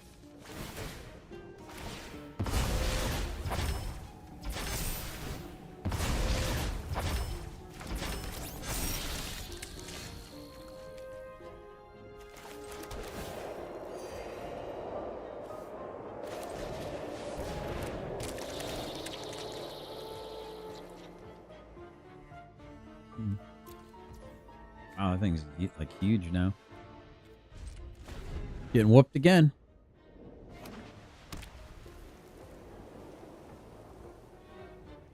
Yeah, it's like the last six sets, I think, plus the core set, if I'm not mistaken. Has Killamilla been on Arena lately? I think he's kind of burnt out on it. And he's probably he gets frustrated because it kind of screws you every now and then, probably.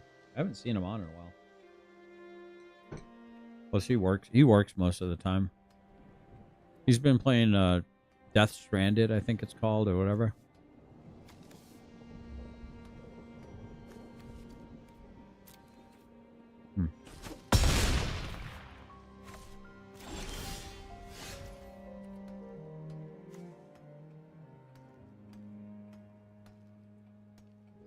Well.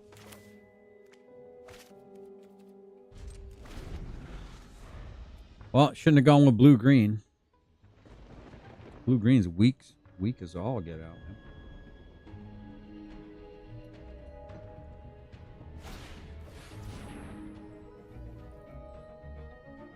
Just subscribe. Let me know if you ever build a brawl deck. No one likes to play with Commander anymore. Brawl is probably my least favorite thing to do. Commander is my, Brawl and Commander are pretty much the same. Yeah, absolutely. I play, sometimes I'll play like some subscribers and stuff like that, or people that are part of the show. Kind of fun. Let's see what happens here.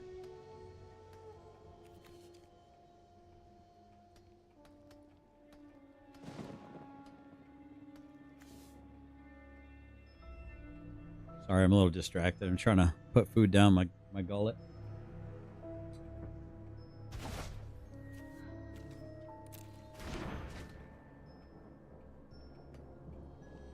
Ben, leave him alone.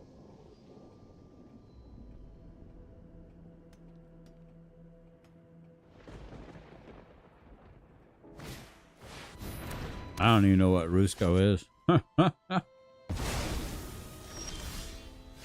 don't even know most of the cards that people play.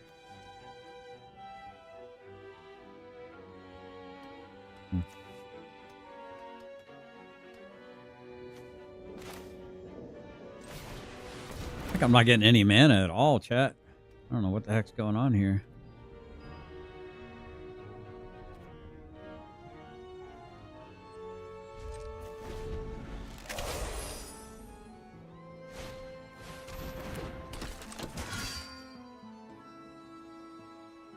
Under standard, I implement the commander decks on Arena sooner. I play my own made format where I use the unique printed commander cards, not reprints. Be legal in standard. It makes far more sense than alchemy. Interesting. Yeah, I'm just getting smoked over here, chat. I can't do nothing, man. I don't. This deck sucks, man. I'll never go green blue again ever. It's the worst, bro. It's horrible. I mean, there's no creatures. This is bad. I mean, I'm never gonna get done with freaking midweek Magic at this low, at this rate. I guess I just gotta like play and then not do anything and hope somebody gets frustrated and quits. That's the only way I'm gonna get a win with green blue. I am not impressed with green blue. Not at all.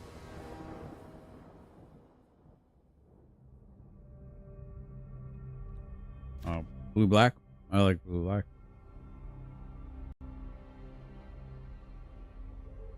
Oh, I've seen somebody play that before. Yeah.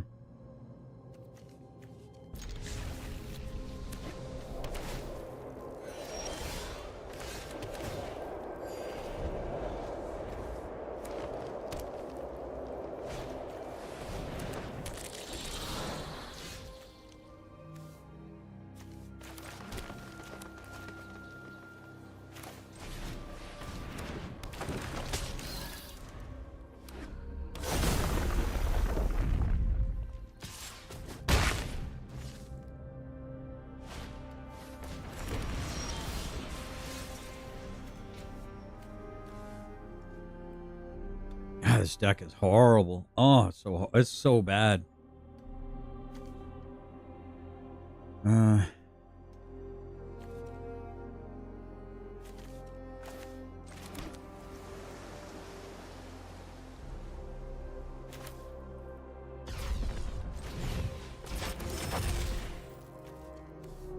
It's not good.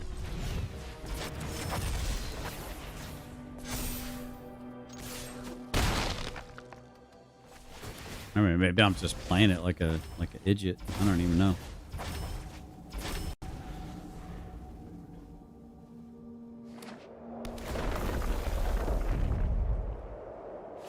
Oh, no way. Sorry to hear that, Overlord.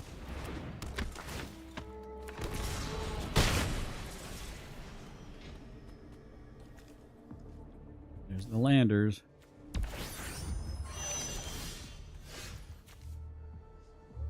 All right,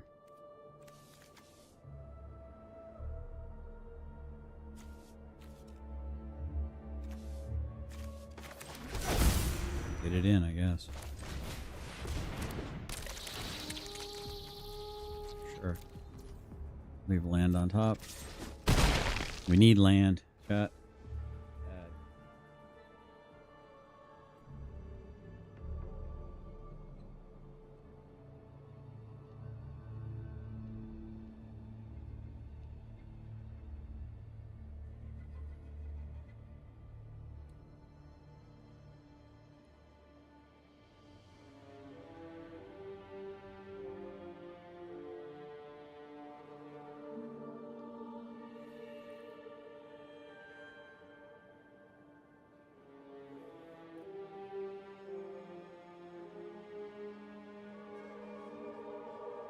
Wife just messaged me, said she'll text when she's leaving.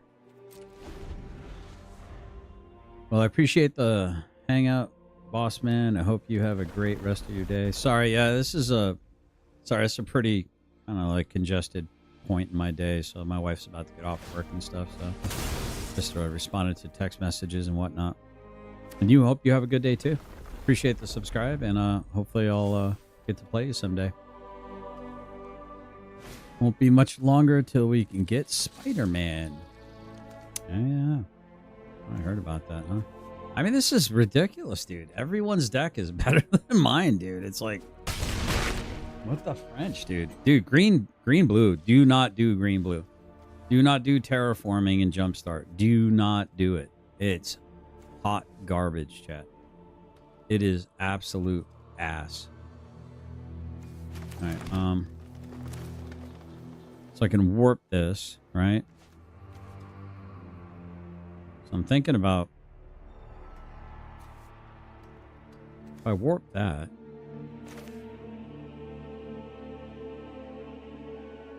I mean, what the French, dude? 1, 2, 3,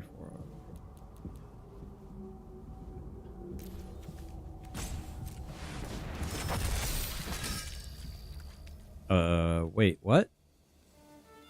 Oh, I thought it was gonna put. Oh, man. I thought it was gonna put counters on something. Son of a biscuit. Sorry, guys. This is like amateur hour right now. I do not like green-blue. Green-blue is probably going to be the weakest color combo ever to exist. Ever.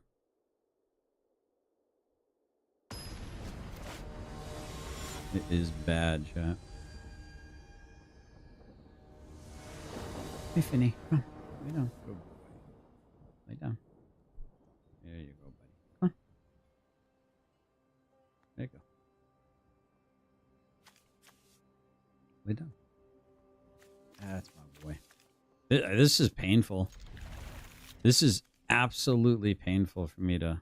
Oh, look, it's my signpost card that when this creature enters, create a lander token. What does it say? Draw 2 cards and create a lander token. I guess that could be good, but I don't get over 5 mana in this damn deck, or I'm already dead.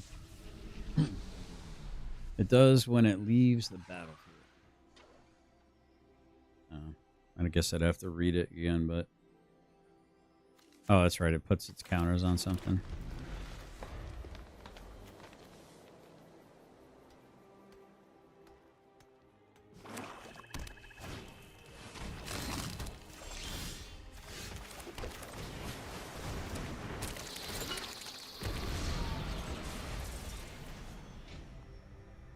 Biochan Engineer.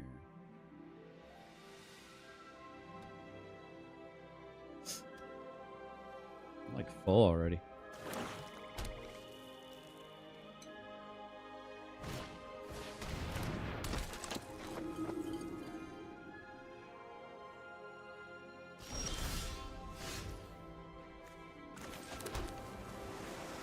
Damn it.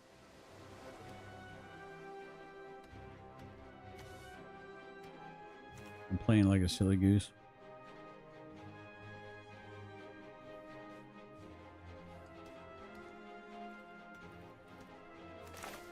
I believe I just did that.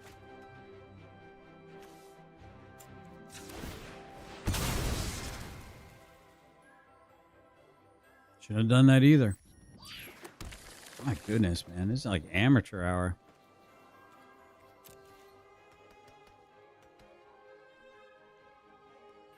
Yeah. I'd stop watching if I were you guys. I'm like, my head's like somewhere else right now. I think Nutrient Block could be very interesting. Could be a good target for like stuff that you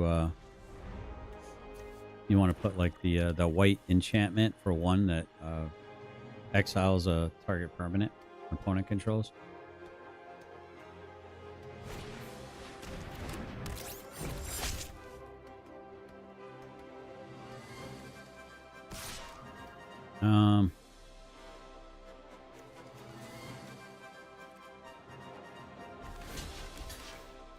It's offering up a trade. I mean, it's like a signpost card. Why would I do that? No, I'm not gonna block. He's probably got an instant. No, he didn't. Okay. No, he's just got another one.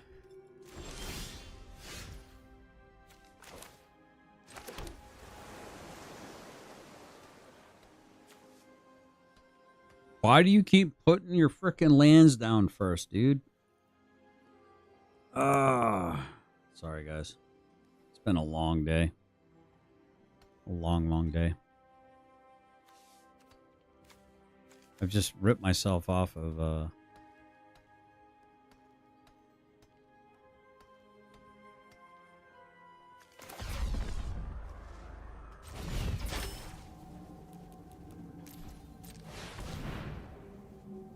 He's just gonna kill it. That's gonna be my guess. Next turn, I'll kill this.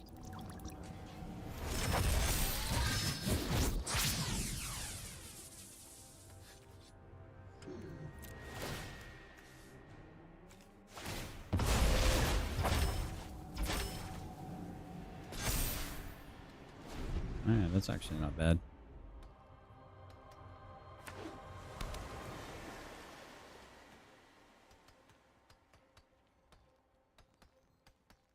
It feels so slow. It's like super sluggish.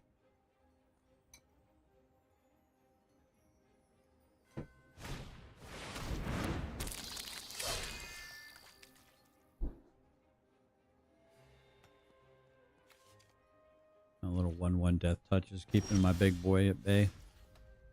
Okay. Put this out before you play your land. High speed. There you go. Get some life back.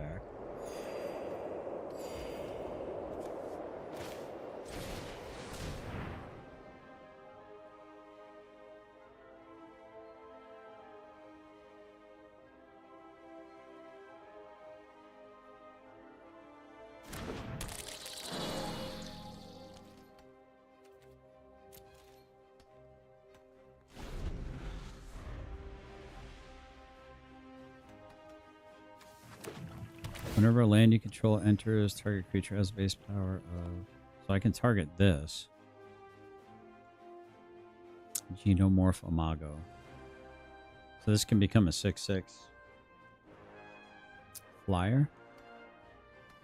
That's not bad.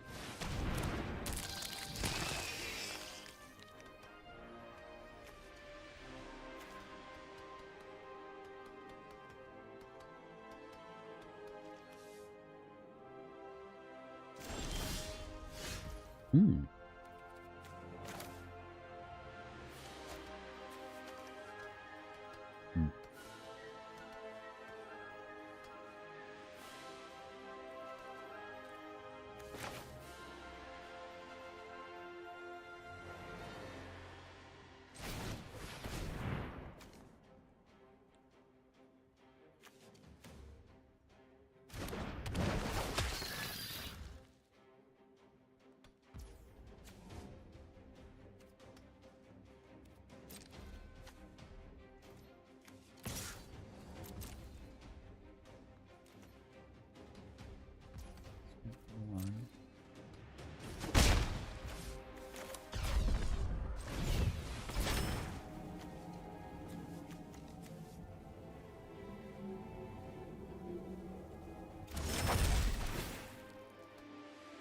Kind of funny. The warp ability sounds kind of like kind of reminds me of Star Wars when like the different spaceships are like landing and taking off from like Mos Eisley's.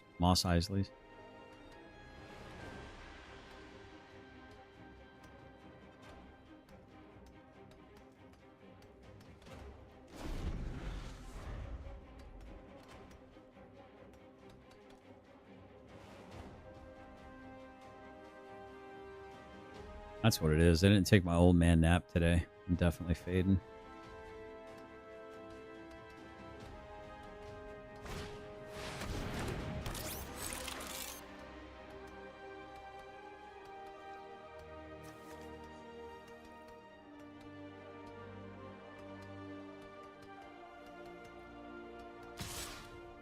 Sure.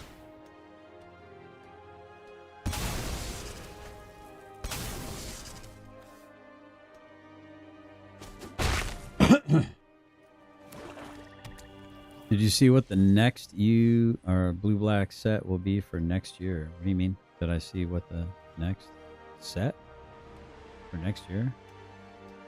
What? I don't know what you're talking about.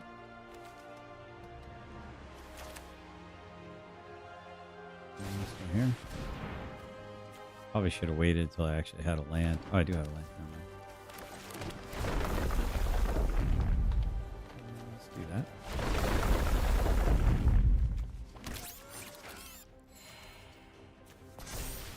Oh, Universe Beyond. Set. There's something about Spider-Man, right? Or something like that. I think.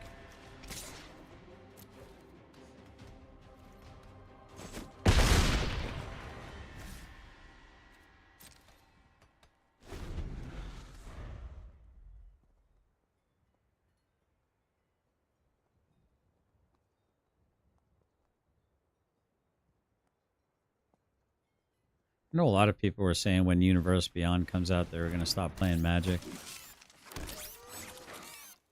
Supposed to be a leak from a card website. It's going to be Star Trek. Oh, interesting. Okay. Yeah, Spider-Man's coming out soon, isn't it? Or something like that. I think that one's soon. All right. Opponent is trying to draw. He's getting deep into his deck. Or her deck. Elvis 99, 98. All right. I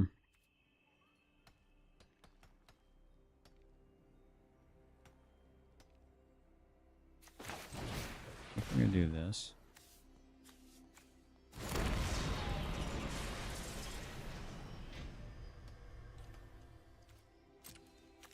And I think we're gonna go.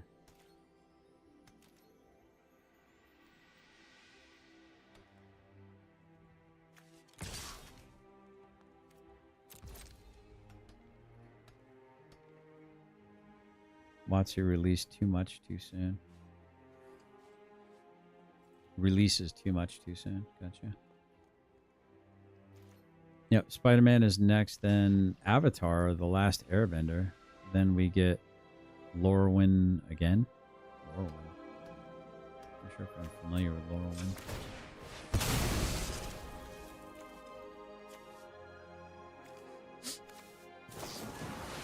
Oh, come on. That ain't nice.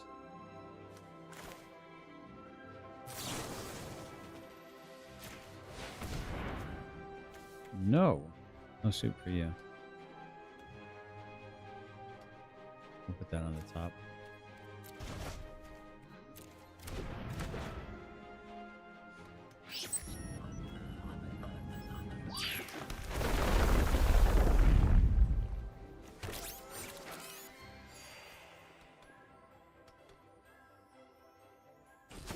Lorwyn. Why does Lorwyn sound familiar? Is that like Lorwyn? Lorwyn was a tribal set and the introduction of the current iteration of Planeswalkers. Oh, see, I think that's before I got back into Arena. I think that came out a little bit before I got back into it.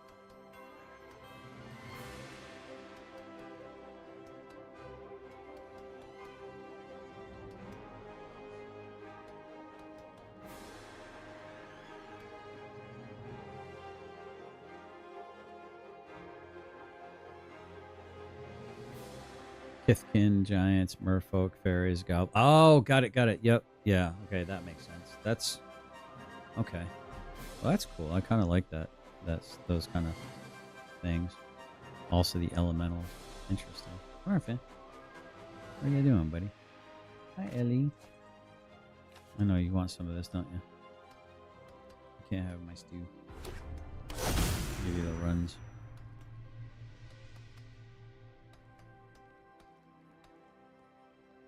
Thoughtseize was printed in that set. Thoughtseize. Stop. Oh. Sorry, my dogs are being rambunctious, guys. I'm going to have to go soon.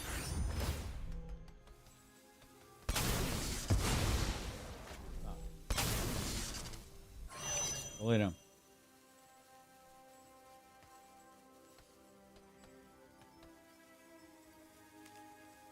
Whenever this creature or another target. Whenever this creature enters, another target.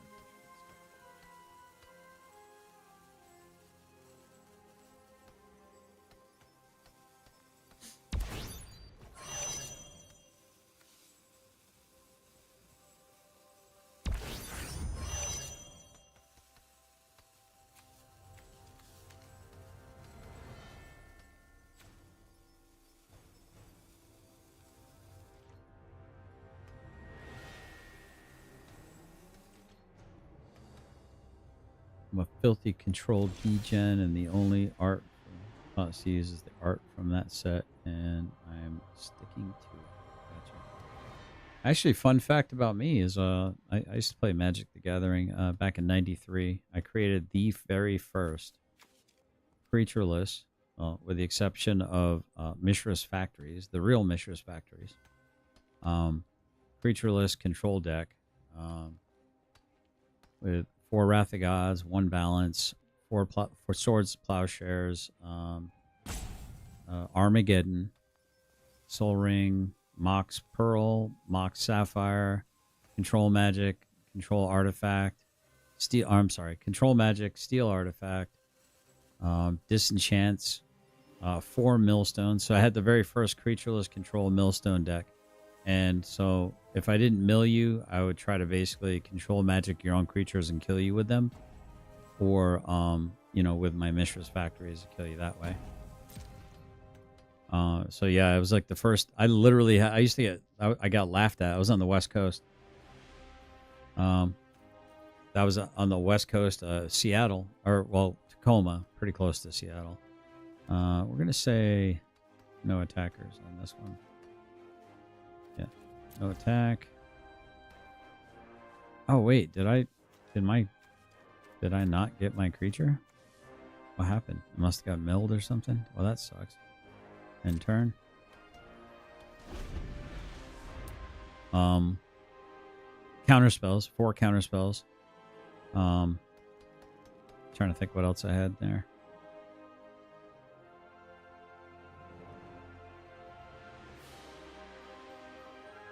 Oh, copy artifact, so I could get technically 5 millstones. Soul Ring had Felden's Canes, so that I had. I don't know which one it was. I think it was Felden's Cane that removed my opponent's graveyard, and then I had something that put my cards back in to my graveyard. Yeah, it went pretty hard. It was a lot of fun, man. It was a good deck, but it took a long time to win. So often I was like 1-0 usually because we never would get to the second or the third game.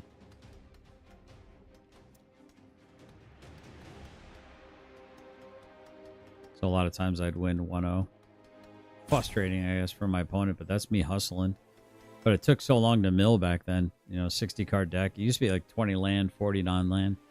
Very rarely did, or sometimes depending if it was like a weenie, like a black, mono black weenie deck with Ornithopters and Unholy Strengths. Uh-oh. A required update available, now disabling. Okay, Roger. Looks like they had some kind of issue. Felden's Cane shuffled your graveyard back into your deck. And then there was another one that got rid of my opponent's graveyard. Trying to remember what it was. All right. God, this is painfully slow. This is boring, dude. So boring. So boring, chat.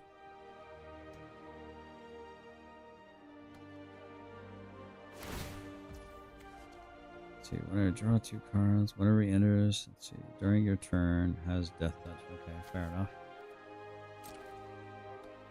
Somebody's letting wind.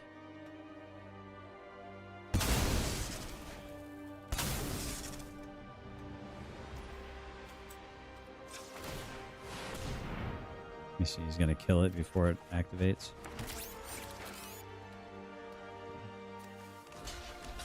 Nope. Let's just do this. Nope, let's not do that. Let's do this. I know I lose 2 of them, but that'll be alright. Hopefully.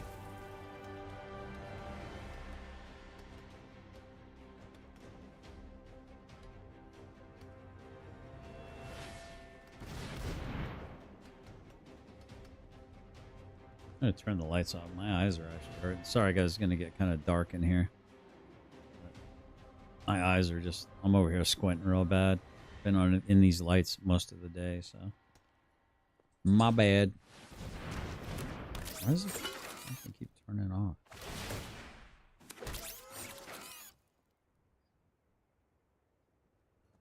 Okay.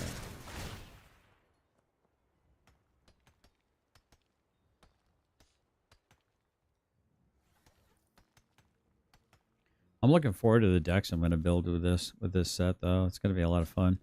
So I think stuff like this is gonna be great with bouncing. You know, the ability to bounce stuff.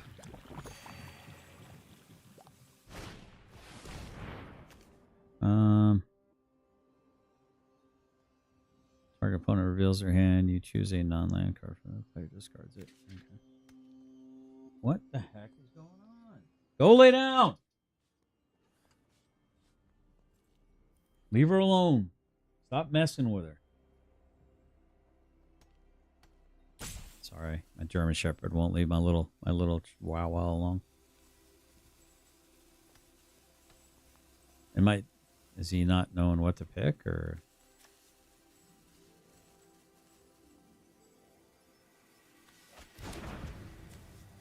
Okay.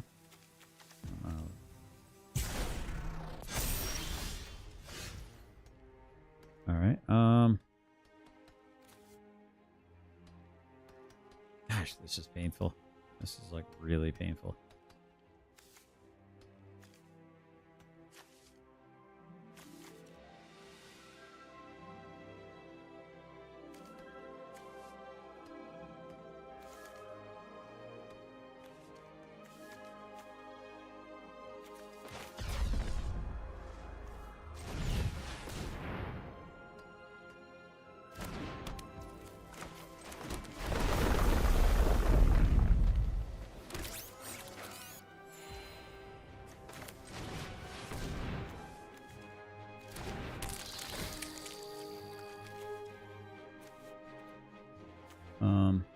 No.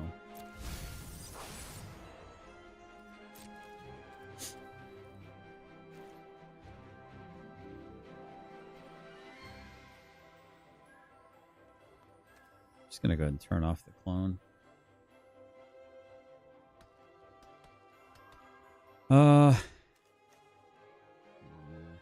This damn thing is keeping my entire team at bay.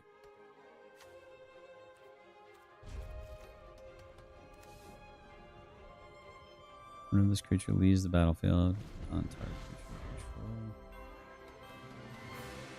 Wow, this is painful trying to do this midweek magic with this crappy color. I'm gonna warn my wife: do not go green blue.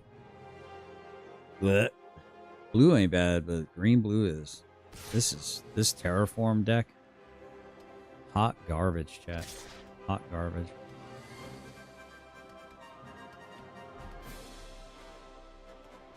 Of course, I'm not playing it very well, so that probably doesn't help either.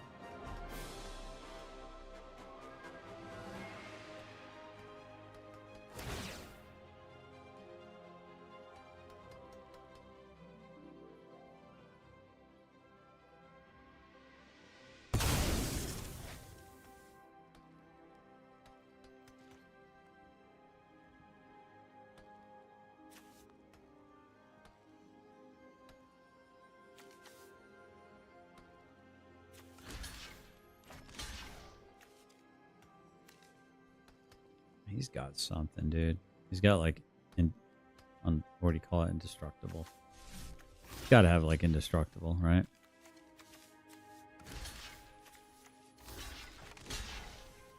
Sure.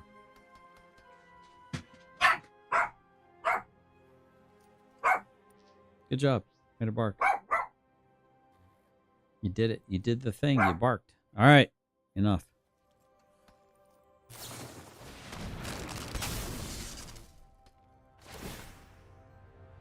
So painful.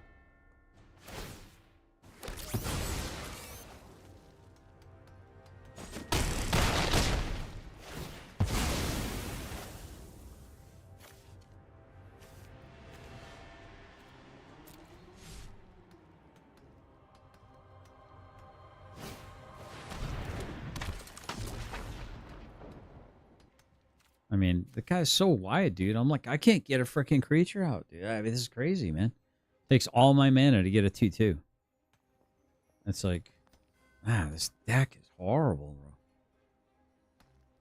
bro. Oh, this is so. Don't ever do that. Don't ever do this. The blue-green for the midweek. What?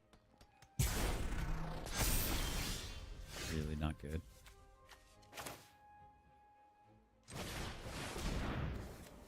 Sure, let's just station this. Why not? Let's just do it. It'll be fun. Okay.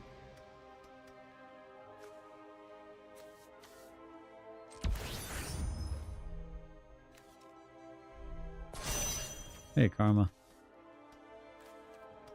Good to see you.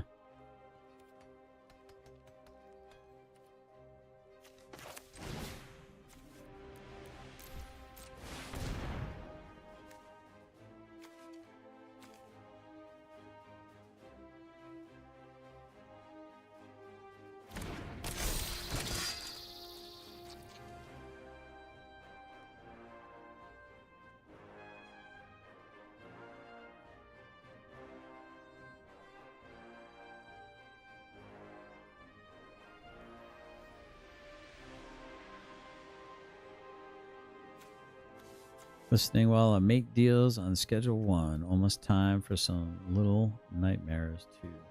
Uh-oh. I don't know what that is.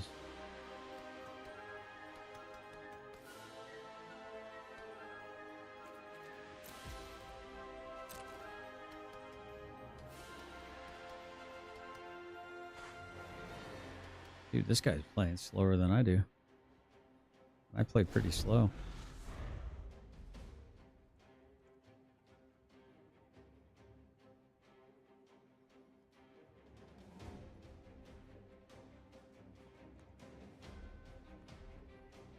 Yeah, I'm gonna be ending here probably a couple minutes from now. It's a silly game I found on sale for $2.99 a while back. Oh. Nice.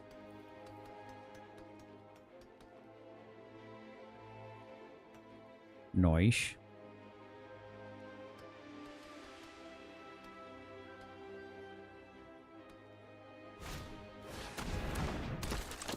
My goodness, dude. This guy's like, his deck, he's so wide, dude. He's got nothing but creatures everywhere, bro.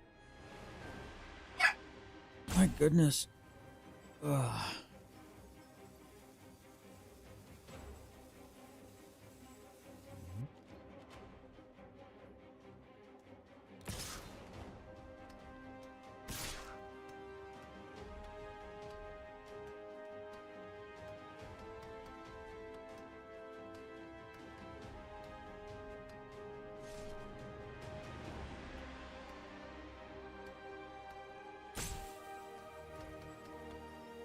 Dude, make a frickin' move.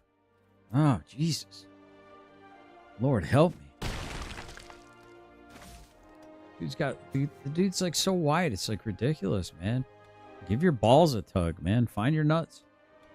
Swing.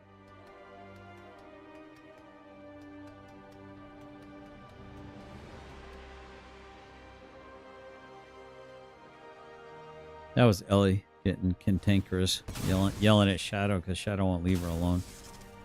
She wants my beef stew, but Mama gets mad whenever I give her any people food because then she gets like, what do you call it? The runs or whatever the hell that stuff is.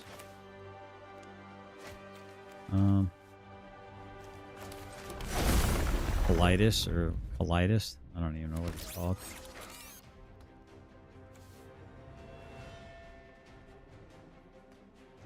He's got this and this for flyers.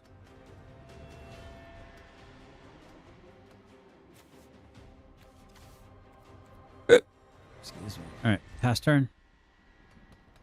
My goodness, this is like watching two old people have sex, man. It's horribly slow and painful to watch. Like my hip. Oh, I'm on your hair. I'm so sorry. Oh. Oh. It's like Joe Biden.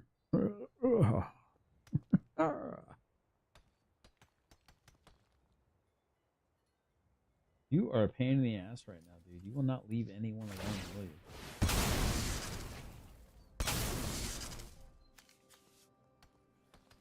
Sure. Okay, I'm at 8. Cool. Cool story, bro. Cool story, bro.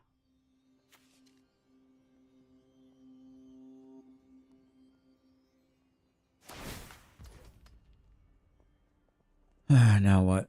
Return target creature card from your graveyard. Oh, of course, naturally. Why not? Of course.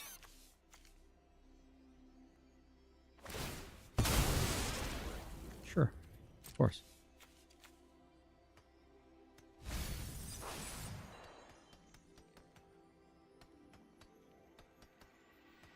Dude, frickin' attack!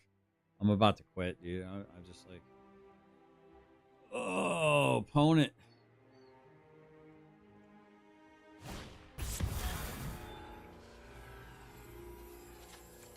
Dude's got all the freaking answers, man.